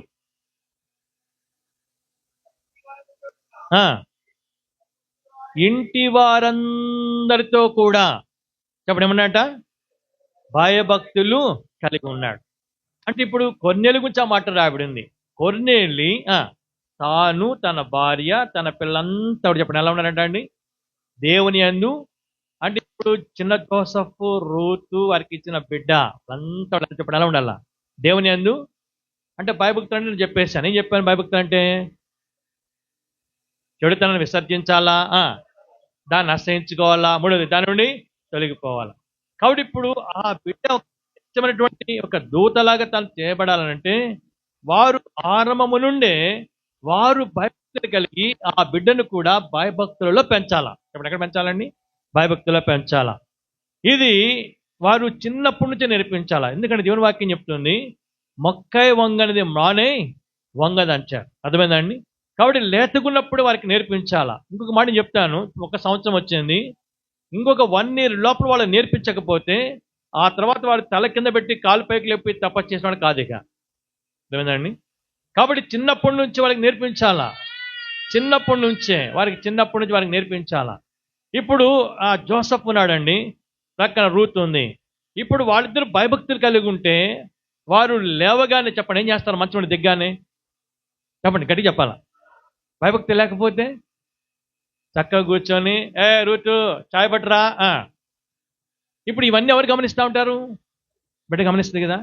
ఇప్పుడు అమ్మ రూతు లేచిన వెంటనే మోకరించి తల మీద నెత్తి మీద ముసుకేసుకుని ప్రార్థన చేస్తున్నారు. ఎవరు గమనిస్తూ ఉంటుంది? ఈ బిడ్డ గమనిస్తుంది. తాను కూడా ఏం చేస్తుంది? గబగబోతుంది. ఆ మసిగుడ్డ ఏదో నెత్తి మీద వేసుకుని ఏం చేస్తుంది? ఏదో తెచ్చిపెట్టుకుని ఆమె కూడా ఏదో ప్రార్థన చేస్తాడు. అంటే నేర్పించాలా. చెప్పండి, ఏం చేయాలి చెప్పండి? ఈనాడు మన పిల్లలు ఎందుకు మోకరించడంలే మందిరంలో? ఇంట్లో మోకరిస్తే కదా. ఏమండి, ఇంట్లో నువ్వు నేర్పించలే. ఇంట్లో వాళ్ళు మోకరించలేదు కాబట్టి నువ్వు మోకరించలే, నువ్వు నేర్పించలేదు కాబట్టి ఈనాడు నీ పిల్లలు మందిరానికి వచ్చిన కళ్ళు దర్శనం చూస్తూ ఉంటారు, ఫోన్లు పెట్టుకుని దాంట్లో చాటింగ్లు చేస్తూ ఉంటారు. విశ్వాసి అందుకంటాడు, కొన్నేళ్ళంట తన ఇంటి వారందరితో కూడా దేవుని ఎందుకు భయభక్తులు చెప్పేసాను ఆల్రెడీ దాని గురించి. ఆశీర్వాదము. ఎందుకు ఆశీర్వాదం? అయ్యో ఇట్టండి. ఆశీర్వాదం ఏం చేస్తాను చెప్పాను నేను, గొప్ప వాళ్ళకి చేస్తాను. చెప్పండి, ఏం చేస్తుంది? కాబట్టి ఇప్పుడు భయభక్తులు కానీ వారు కలిగి ఆ బిడ్డకి నేర్పిస్తే ఆ భయభక్తుల ద్వారా తాను ఆశ్రదించబడుతుంది. ఆశ్రదించబడితే ఆ బిడ్డ మీద చెప్పండి గొప్ప వ్యక్తిగా, శ్రేష్టమైనటువంటి అంత తన పేరుకు తగినటువంటి జీవితం తనకు వస్తుంది. ఇది మొట్టమొదటిది. రెండవదిగా చూడండి, ఆది కాండం 18వ అధ్యాయం. ఆది కాండము దయచేసి 18వ అధ్యాయం. ఆది కాండము 18వ అధ్యాయము 19వ వచనం. ఆది కాండం 18, 19. ఎట్లానేగా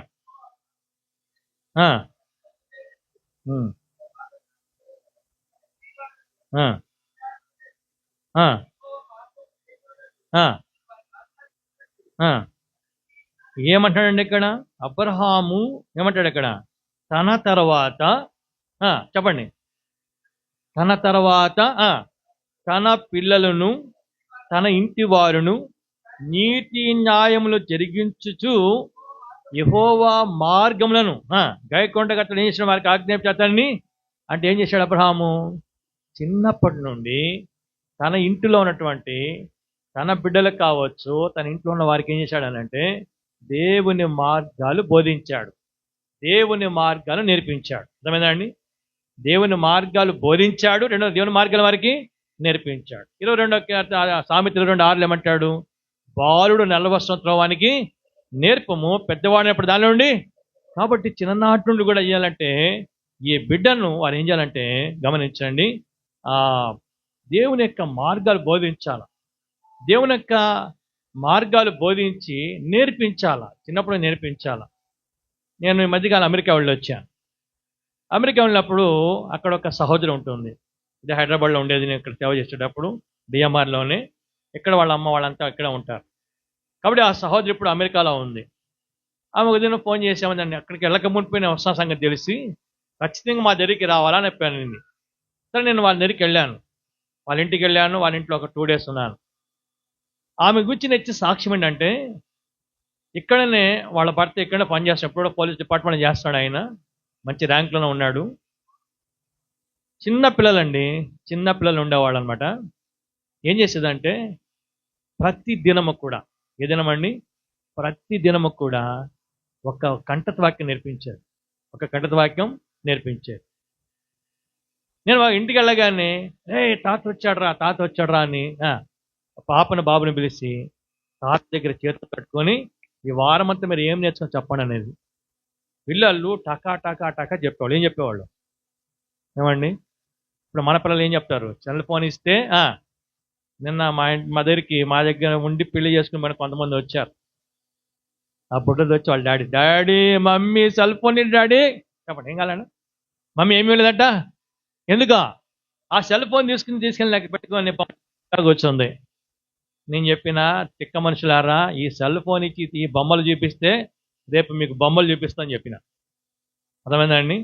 ఇప్పుడు బొమ్మలు చూస్తుంది, రేపు మీకేం చేస్తుంది? బొమ్మలు చూపిస్తుంది. కాబట్టి చిన్నప్పటి నుంచి మనం గమనించాలండి, వారికి అబ్రహాములాగా వారికి మనం బోధించాలా. ఏం బోధించాలా? దేవుని యొక్క మార్గాలు బోధించాలా. చిన్నప్పటి నుంచి వారికి బోధించకపోతే గమనించండి, రేపు పెద్దవారైన తర్వాత మనం నెత్తి కొట్టుకుంటే కూడా ఏమీ లాభం లేదు. నెత్తి కొట్టుకుంటే ఒకటి భయభక్తుల్లో పెంచాలా, రెండవదిగా దేవుని యొక్క మార్గాల వారికి నేర్పించాలా. దానికంటే ముందుగా గమనించండి, మన దృష్టి ఎలా ఉండాలంటే, నాకు ఇచ్చిన ఈ బిడ్డ కుమార్తె కానీ దేవుని దగ్గరికి రావాలా. ఎక్కడికి రావాలా? దేవుని దగ్గరికి తీసుకోవాలి మనం. గమనించండి, ఇప్పుడు లోకరీతిగా నువ్వు చదివిపించవచ్చు, మంచి పెళ్లి చేయొచ్చు, మంచిగా ఉద్యోగం ఇప్పించవచ్చు, మంచిగా వాళ్ళ లోకం స్థిరపరచవచ్చు. కానీ వారికి ఎన్నున్నా కానీ దేవుడు లేకపోతే, గమనించండి, దేవుని వాక్యం చెప్తుంది, ప్రభు అన్నాడు, ఒకడు సర్వలోకం సంపాదించుకొని వాడి ప్రాణముడు వానికి ఏమి ప్రయోజనం. లోకం నువ్వు అన్ని ఇచ్చి యేసుని ఇవ్వకపోతే ఏ ప్రయోజనం? దేవుని వాక్యం చెప్తుంది, వ్యర్థం వ్యర్థం సమస్తము. కాబట్టి ప్రియ విశ్వాసి, జ్ఞాపకం పెట్టుకో, నీకు ఇచ్చిన బిడ్డ కావచ్చు, కుమారుడైన కావచ్చు, వాడిని ప్రభువుకి తీసుకురావాలా. కాబట్టి ఒక మోటో కలిగి, అంటే ఉద్దేశం కలిగి నీ బిడ్డను పెంచాలా. రెండవదిగా గమనించండి, అయిపోయింది దీంట్లో బ్యాటరీ. ఒకటి భయభక్తుల్లో పెంచాలి, రెండవదిగా దేవుని గురించిన సంగతులు బోధించాలి, దేవుని మార్గాల వారిని నడిపించాలి. నేను మార్చుకుంటాను, నడిపించాలి. ముందుకు వెళదాం రండి. మరొక మాట నేను చూపించి ఒక 2 విషయాలు చెప్పి ముగిస్తాను. యెషయా గ్రంథం 8వ అధ్యాయం, యెషయా గ్రంథము 8వ అధ్యాయము 18వ వచనం. నేనును యెహోవా నాకు ఇచ్చిన పిల్లలను సియోను కొండ మీద సూచనలుగాను, అంటే అర్థమేంటి? సాక్ష్యముగా ఉండాలి. చెప్పండి, ఎలా ఉండాలి? మనం సాక్ష్యముగా ఉండాలి. మనము మన పిల్లలు చెప్పండి ఎట్లా ఉండాలి లోకంలో? అంటే సూచన అంటే అర్థం ఏంటంటే, ఇప్పుడు మాకు క్యాబ్ బుక్ చేశారు, ఇక్కడ దాకా వచ్చాం, ఇక్కడికి వచ్చేసి లొకేషన్ క్లోజ్ అయింది, కానీ ఎక్కడేం కనబడంలే, ఎక్కడేమి కనబడం. మళ్ళీ ఫోన్ చేసాం జోసఫ్, అయ్యారు ఎక్కడున్నారంటే, అన్న మీరు ఎక్కడున్నారు అని. మేము కరెక్ట్గా ఇదిగో మ్యాక్స్ ఎదురున్నాను. అంటే మ్యాక్స్ ఎదురుగా ఉన్నామనేది ఒక సూచన, అర్థమైందా అండి? అక్కడి నుంచి ఇట్లా లోపలికి రాండి అన్న, లోపలికి వస్తే 4th ఫ్లోరే ఉంది అన్నాడు, అంటే ఇది ఒక సూచన. అలాగే ఇప్పుడు నీవు నేను లోకములో పరలోకానికి, చెప్పండి, దేవుని దగ్గరికి ఎలా ఉండాలి? ఒక సూచన, ఒక సాక్ష్యంగా మనం ఉండాలి. అర్థమైందా అండి? ఒక సూచన, ఒక సాక్ష్యంగా ఉండాలి. కాబట్టి భయభక్తుల్లో వారిని పెంచాలి, దేవుని గురించిన సంగతి వారికి బోధించాలి, నేర్పించాలి. మనం లోకంలో ఒక సాక్ష్యం, ఒక సూచనగా మనం ఉండాలి.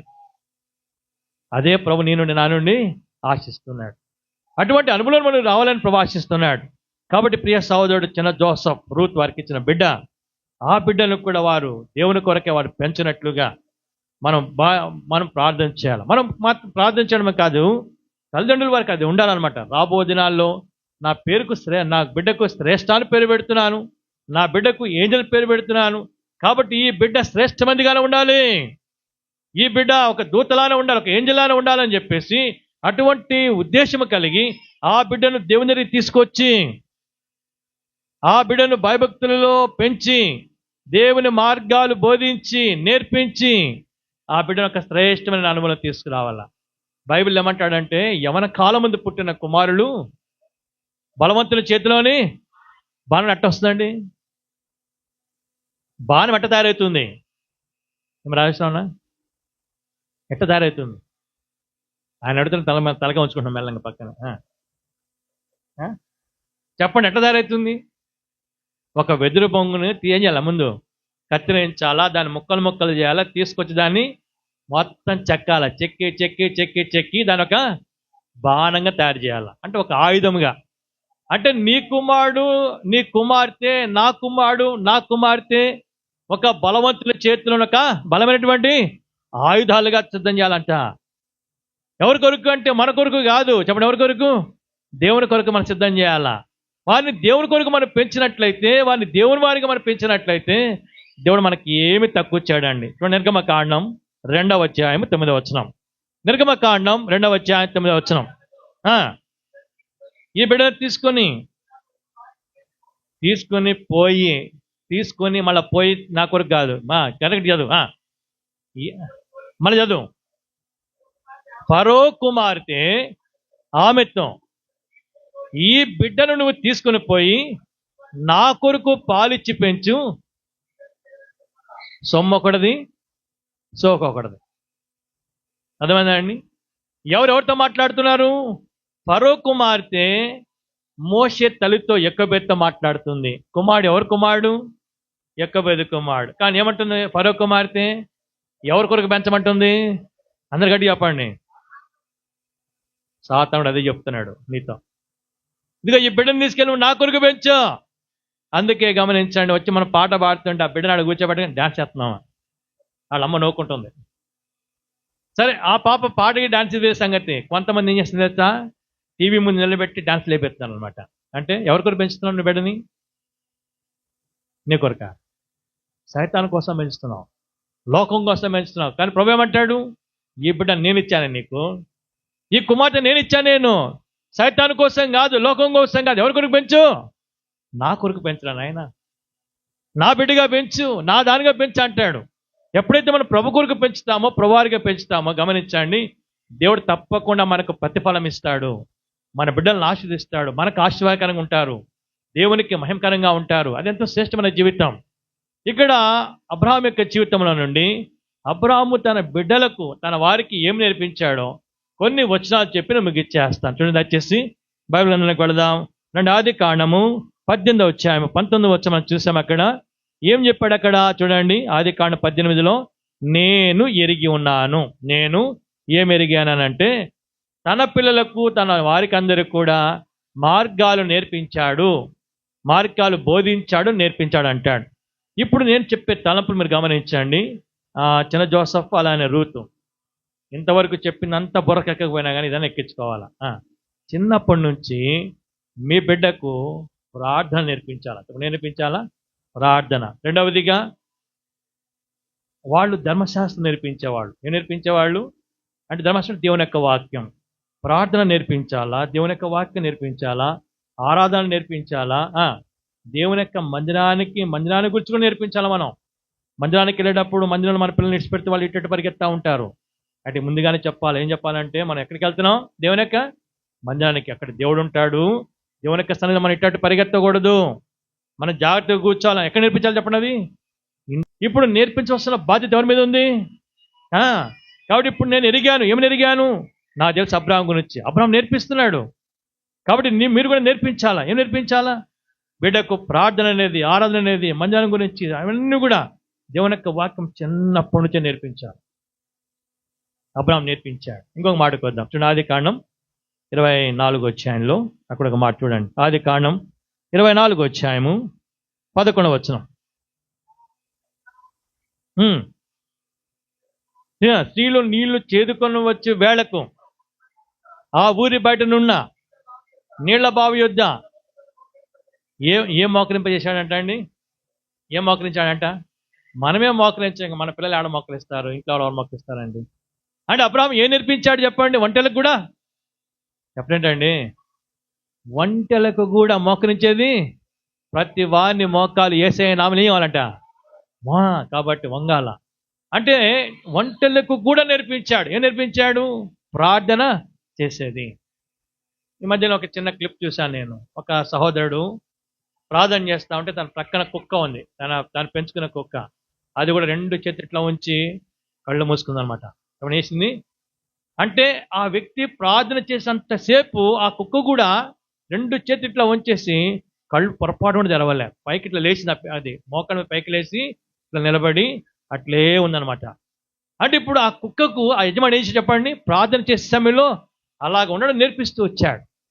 ఇప్పుడు కుక్కకు అది పక్కన పెట్టండి, మనము నేర్చుకోవాలా, మన పిల్లలకు కూడా నేర్పించాలి. ఒకటి దేవుని యొక్క మార్గాలు నేర్పించాడు, రెండవదిగా ప్రార్థన చేసేది కూడా నేర్పించాడు. 3వ మాటకు వద్దాం. చూడండి, అదే 24వ అధ్యాయము 63వ వచనం. 24, 63. చాలండి. ఇస్సాకు పొలంలో ఏం చేస్తాడంట అంటే, ఇప్పుడు ఏం నేర్పించాడు? దేవుని యొక్క వాక్యాన్ని ధ్యానించేది నేర్పించాడు, మార్గాలు నేర్పించాడు. రెండవదిగా ప్రార్థన చేసేది నేర్పించాడు. మూడవదిగా దేవుని యొక్క వాక్యాన్ని ధ్యానించేది ఎవరు నేర్పించాడు? బిడ్డలు నేర్పించాడు. ఇంకా నేర్పించాడు. 22వ అధ్యాయం 9వ వచనం. ఆదికాండం 22:9 చదవండి.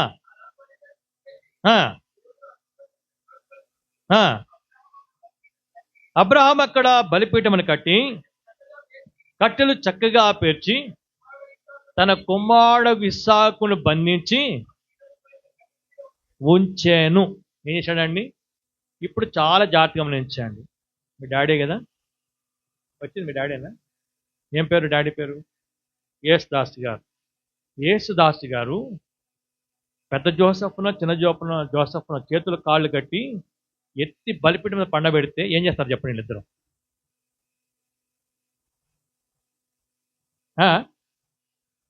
అలా చెప్పాలి నువ్వే. ఏం చేస్తారు? ముసలోడా ఏమంటారండి? ముసలోడా, నువ్వు లోకంలో అన్నీ అనుభవించావు, మేము ఇంకా అనుభవించాల్సి ఉంది చాలా ఉంది, నన్ను తీసుకెళ్ళి పెడతావా రా అని చెప్పి ఇద్దరు ఏం చేస్తారు? నేను తీసి కట్టేసి దాన్ని పెడతారు. కానీ ఇస్సాకు ఏం చేశాడండి? చెప్పలేంటండి. అంటే ఏం నేర్పించాడు? విధేయత. చెప్పండి ఏంటి? విధేయత. కాబట్టి ఇప్పుడు మన బిడ్డలకు ఏమేమి నేర్పించాలి మనం? చెప్పండి. మొట్టమొదటిది భయభక్తులు, దేవుని యొక్క మార్గాలు నేర్పించాలి.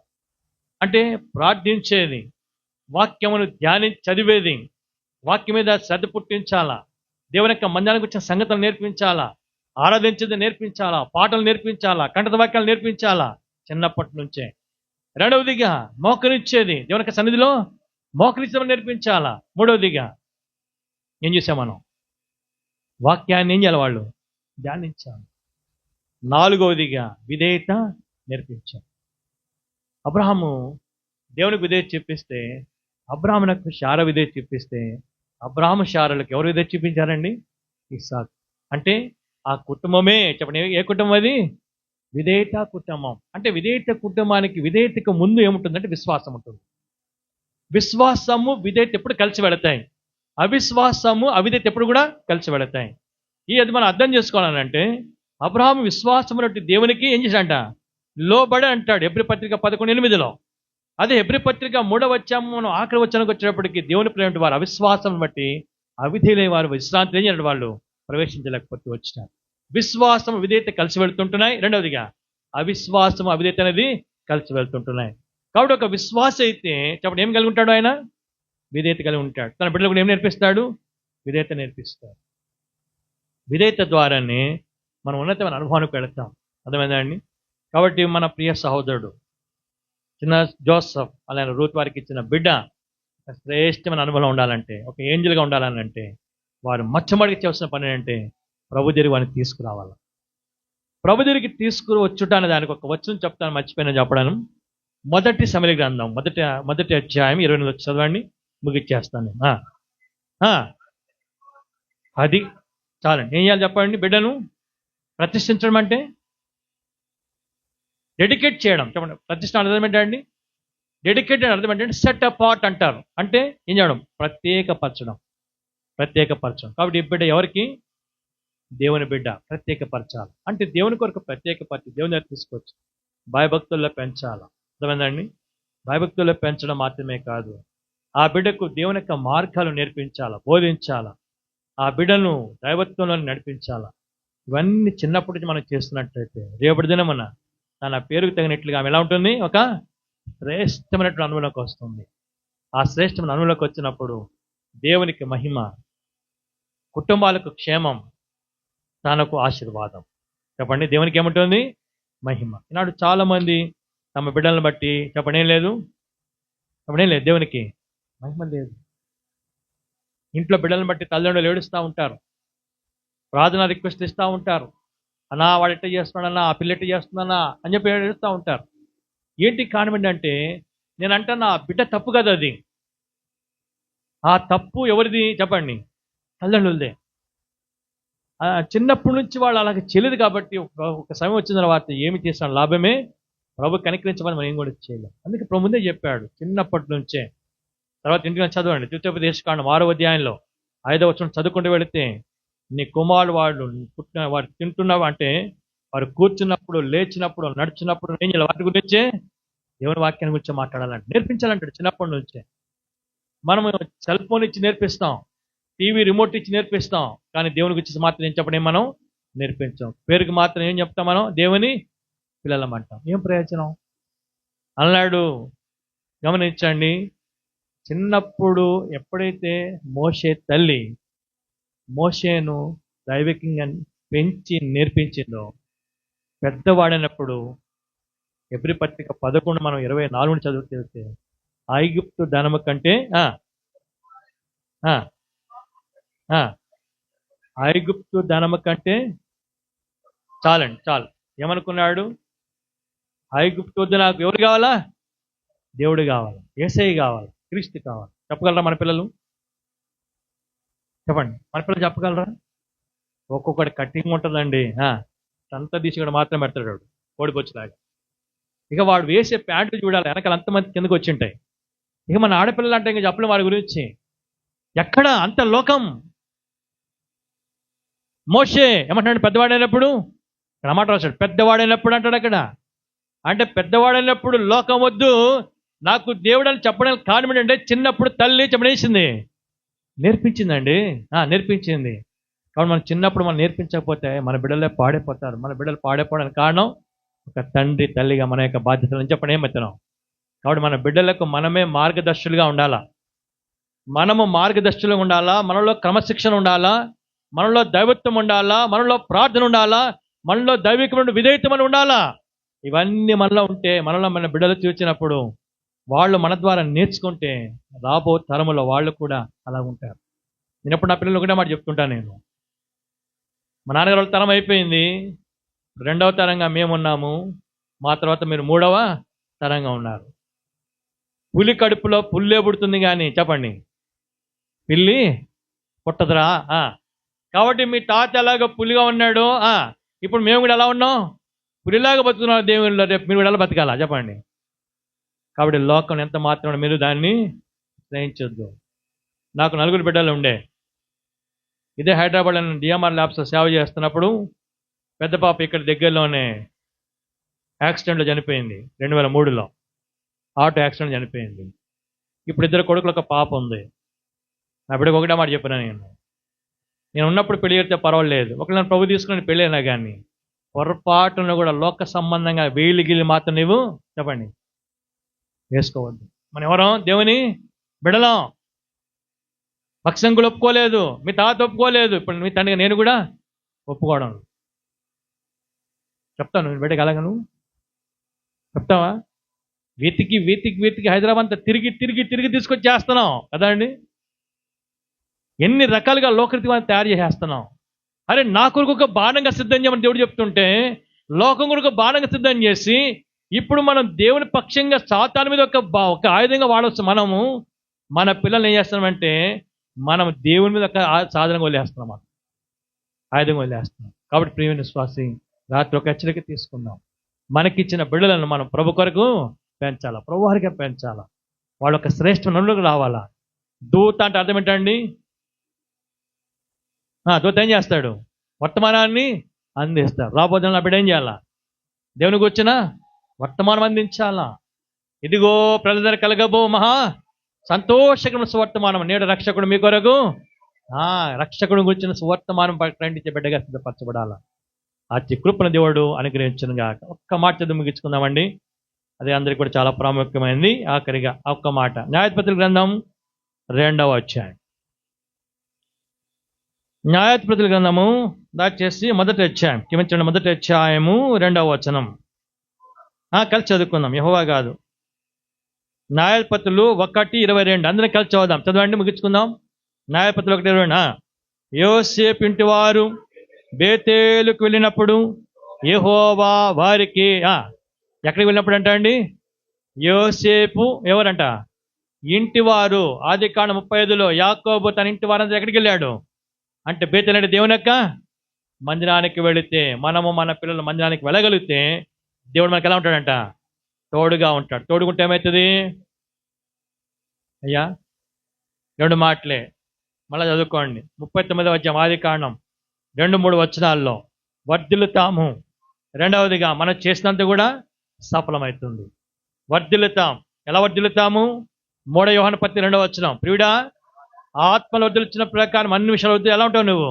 సౌఖ్యంగా ఉంటావు. దేవుడు తోడుగా ఉంటే ఆత్మీయంగా వర్ధిల్లుతాము. రెండవదిగా భౌతికంగా వర్ధిల్లుతాము, సౌఖ్యంగా ఉంటాం. రెండవదిగా మనం చేసేది యావత్తు దేవుని చేస్తాండి, మన చేతులు సఫలం చేస్తాం. అట్టి కృపను దేవుడు బిడ్డకు అనుగ్రహించిన గాక. ప్రార్థన చేసుకుంటాం దేవుని యొక్క వాక్యం కొరకై. దేవుని యొక్క ప్రార్థన తర్వాత బిడ్డను మనం పేరు పెడతాం. ఎక్కడ జోసఫ్?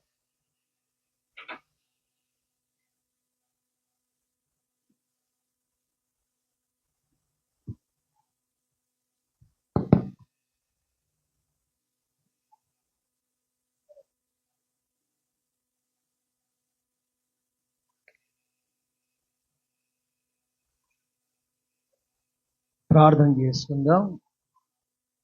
ప్రేమ కలిగిన మా ప్రియ పరలోకపు తండ్రి, నీ పరిశుద్ధమైన పాదములకు వందనములు, స్తుతి స్తోత్రాలు. నీ దాసుని ద్వారా దేవా తీసుకొచ్చిన లేఖన భాగాలను బట్టి నాయన ఏ దాసనను కనికరక్కను వారిని ప్రేమించిన కుమార్తె విషయంలో, అల్లుని విషయంలో, పిల్లల విషయంలో సహాయపడి పెద్ద దోషవు అన్నను ఆయన కృపమ్మను, మైటీని, పిల్లలను, తర్వాత చిన్న జోషపన్నను, రూతమ్మను, పాపను బట్టి వందనాలు. ఈరోజు ఆయన సంవత్సరం పర్యాంతం నీ దయాక్రీడను ఉంచి కాపాడి నీ దాసుని ద్వారా తీసుకొచ్చిన లేఖన భాగాలను బట్టి ఆయన నీ కొరకు పిల్లలు పెంచినట్లు కూడా నువ్వు మాట్లాడుతూ వచ్చినావు. నువ్వు ఇచ్చిన బహుమానం నీ కొరకు పెంచాలని మాట్లాడుతూ వచ్చినావు తండ్రి. అయ్యా, చెడుతనాన్ని అసహించుకొని దూరంగా ఉండి అయ్యా పవిత్రంగా జీవించినట్లు కృప చూపించమని భయభక్తులు గలవారిని ఎలాగ ఆశీర్వదించినావో తండ్రి. అయ్యా, అబ్రహాం యొక్క పిల్లలను, కుటుంబాన్ని ఎలాగా దీవించినావో, ఆశీర్వదించినావో నాయన. కొర్నేలి ఆయన కుటుంబాన్ని ఎలాగా దీవించినావో, ఆశీర్వదించినావో ప్రభా. నీ పిల్లలకి ఇచ్చిన ఆయన బిడ్డలను కూడా, ఆయన కుమార్తెను కూడా, ఆయన జోషేపనను, చిన్న జోషేపను, రూతమ్మను ప్రేమించిన కుమార్తె విషయంలో కూడా నువ్వు దీవెనకరంగా, ఆశకరంగా చేసి ఒక దూతగా ఆయన ప్రవచించినట్లు, సమాచారం అందించినట్లు కూడా కృప చూపించమని, శ్రేష్టమైన వర్తమానాలు శ్రేష్టమైన రీతిలో జీవించిన కృప చూపించమని యేసు క్రీస్తు అయ్యా నీ యొక్క ఒడిలో, నీ ప్రేమలో ఆయన ముందుకు సాగునట్లు తబితాలాగా, దేవా ఆయన అన్నమ్మలాగా, ఆయన లుధియాలాగా బైబిల్ ఎంతో మంది స్త్రీలు ఎలాగ నీ కొరకు పెరిగినారో, నీ కొరకు జీవించినారో అలాగే జీవించినట్లు కూడా నీ తల్లిదండ్రులుగా వారు బాధ్యత కూడా పిల్లల మీద ఆయన ప్రభా తండ్రి కుడి ఎడము తొలిగిపోకుండా భయభక్తులతో పెంచేవారుగా సిద్ధపరచమని, ఇత్తబడిన వాక్యాన్ని కూడా నీరుకట్టి ఫలింపచ్చమని యేసు క్రీస్తు పరిశుద్ధమైన ఘనమైన నామములోనే ప్రార్థన చేసి స్తుతించి అడిగి వేడుకుంటున్నాము తండ్రి. ఆమేన్.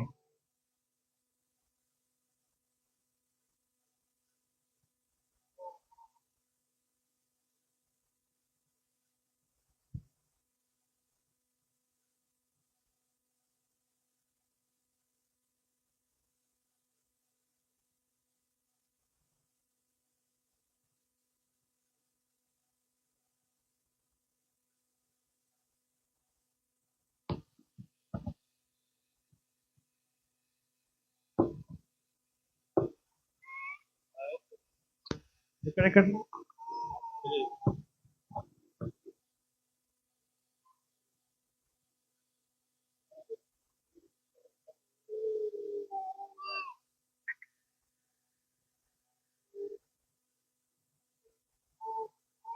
ప్రేమ పరిపూర్ణ మార్చండి. ప్రశస్తమైన దేవా, మీ ఘనమైన నామను బట్టి మీకు స్తోత్రం చెల్లిస్తుంటున్నాం. అద్భుతమైన కరుడవు, ఆశ్చర్యకరుడవు, అద్భుతమైన ఆశ్చర్యమైన కాలు జరిగించడానికి వందనాలు.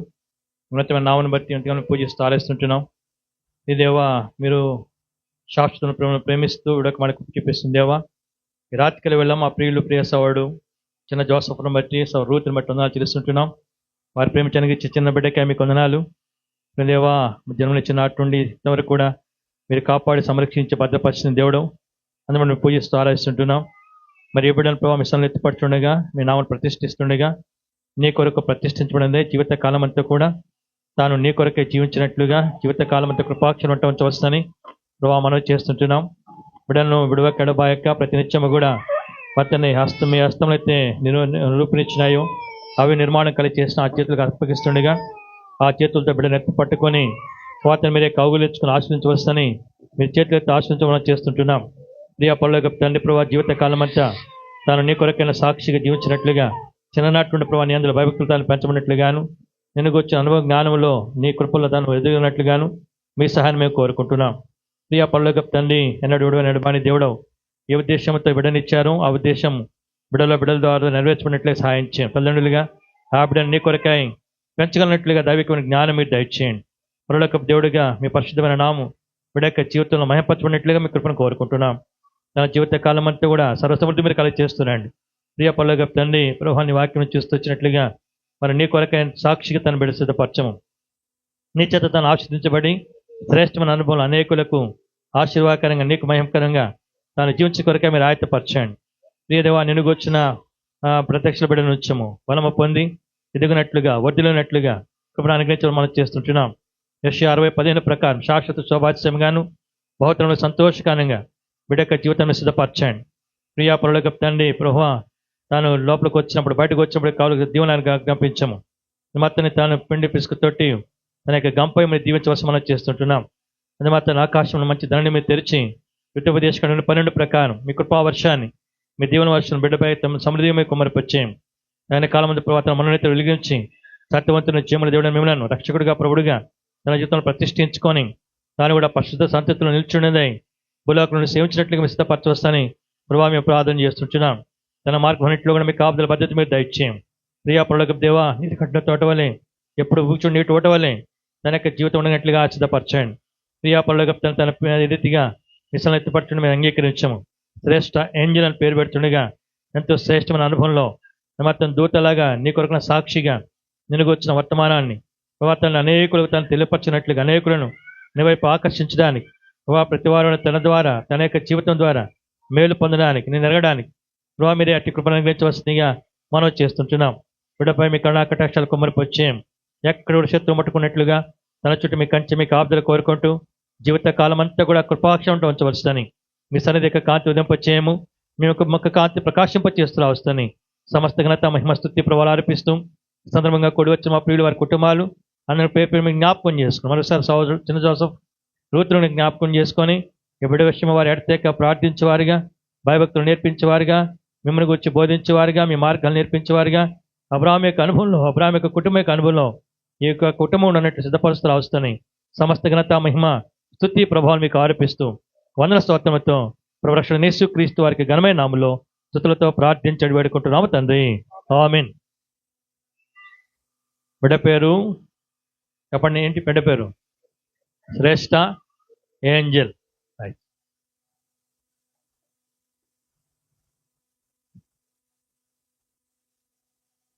కేక్ ఉంది,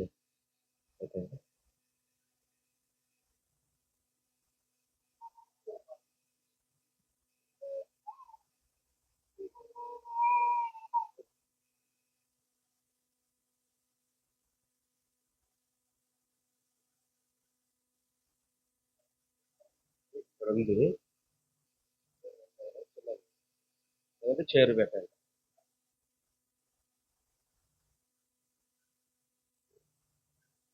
దయచేసి 2 నిమిషాలు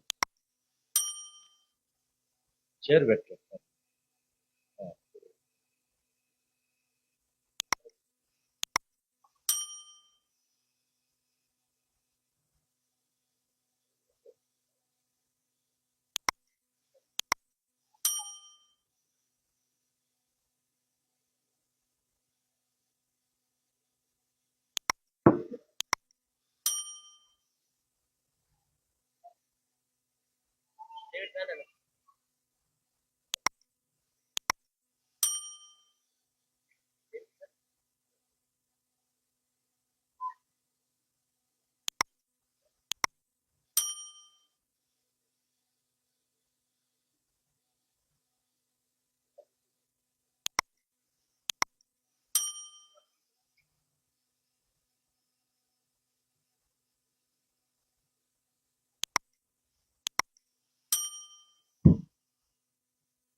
ప్రార్థన చేస్తాము.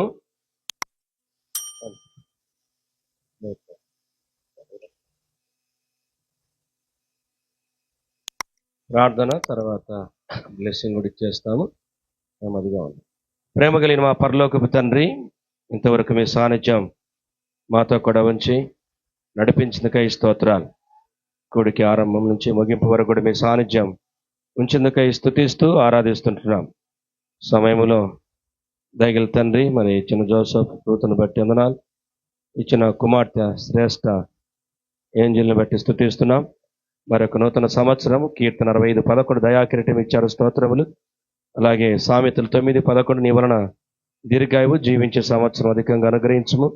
అలాగే యోహాను పత్రిక 3:2 ప్రకారం ప్రియుడాని ఆత్మ వర్ధిల్చిన ప్రకారం అన్ని విషయంలో వర్ధిల్లుతూ సౌఖ్యంగా ఉందని సెలవిచ్చిన మాట దీవించండి. 115వ కీర్తన 13, నీ యందు భయభక్తులు గల వారిని మీరు ఆశీర్వదించే దేవుడు, అందుని బట్టి స్తుతిస్తూ ఆరాధిస్తున్నాం. పిల్లల్నేం పెద్దలేం తన యందు భయభక్తులు గల వారిని మీరు ఆశీర్వదించే దేవా మీకు స్తోత్రం. తిరిగి ప్రభా నామకరణలను తిరిగి ఈ యొక్క బర్త్డే సందర్భం కూడా చెప్పబడిన మాటలు దీవించండి. చేరువచ్చిన బంధువులు, రక్త సంబంధికులు, కుటుంబీకులు అందరిని బట్టి స్తోత్రములు. అలాగే పెద్ద జోసెఫ్ తన కుటుంబాన్ని బట్టి వందనాలు చెల్లిస్తుంటున్నాం. అలాగే ఇరుపక్షాల తల్లిదండ్రులు బట్టి కూడా వందనాలు, చేరి వచ్చిన బంధువులు బట్టి, శ్రేయాభిలాషులను బట్టి వందనాలు చెల్లిస్తూ మహిమ ఘనత నీకే చెల్లిస్తూ కేక్ కట్ చేస్తున్నగా దీవించమని ప్రభువైన యేసు క్రీస్తు వారి గొప్ప దేవుని నామమున కృతజ్ఞతాపూర్వకముగా వందనము చెల్లించి ప్రార్థించి అడిగి వేడుకుంటున్నాం తండ్రి.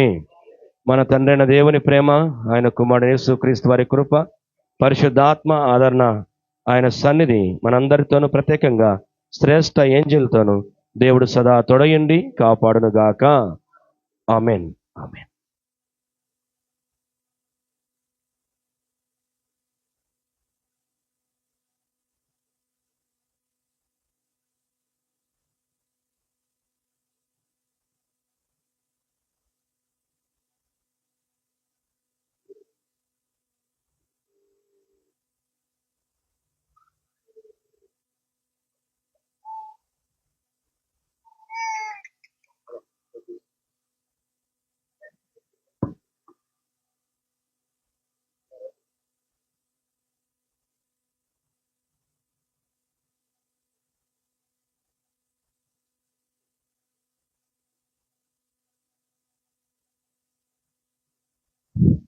రండి, ఇరుపక్షాల తల్లిదండ్రులు కూడా రండి. ఇక్కడ నాయనమ్మ, అమ్మమ్మ, తాతయ్య దయచేసి రండి.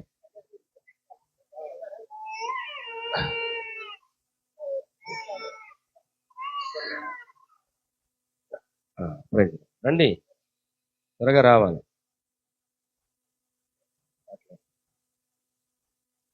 జోసఫ్ కూడా, పెద్ద జోసఫ్ కూడా, కృప కూడా రండి.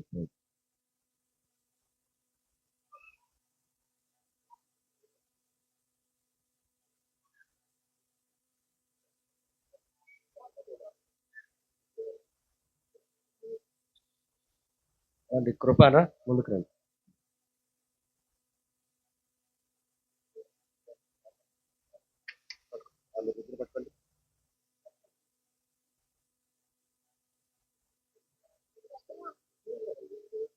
రండమ్మా.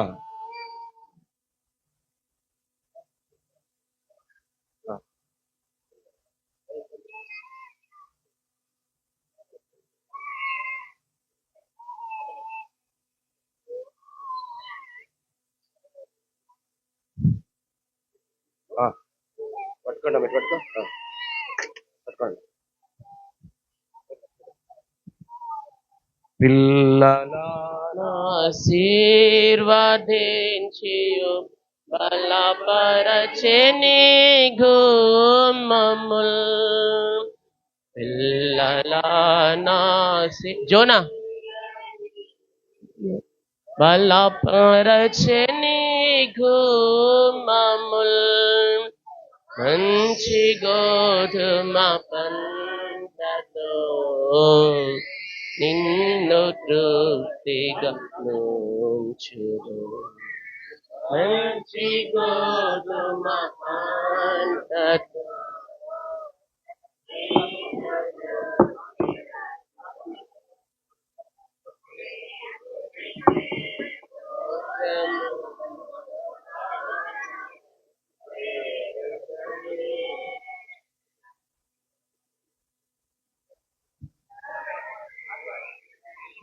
గానము చేయుటయే మంచిది, వాక్యమును యాకోబుకు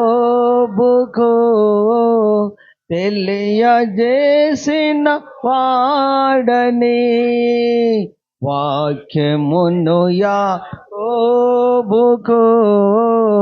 తెలియజేసిన వాడని, ఏ జనముకి లాగునా చేసియుండ లేదని ఏ జనముకి లాగునా చేసియుండ లేదని దేవునికి స్తోత్రము గానము చేయుటయే మంచిది.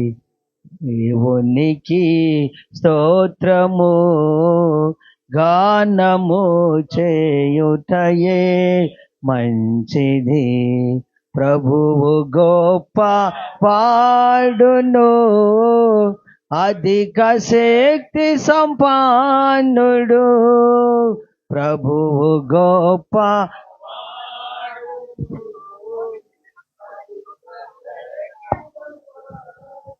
దయచేసి సమయములో మరి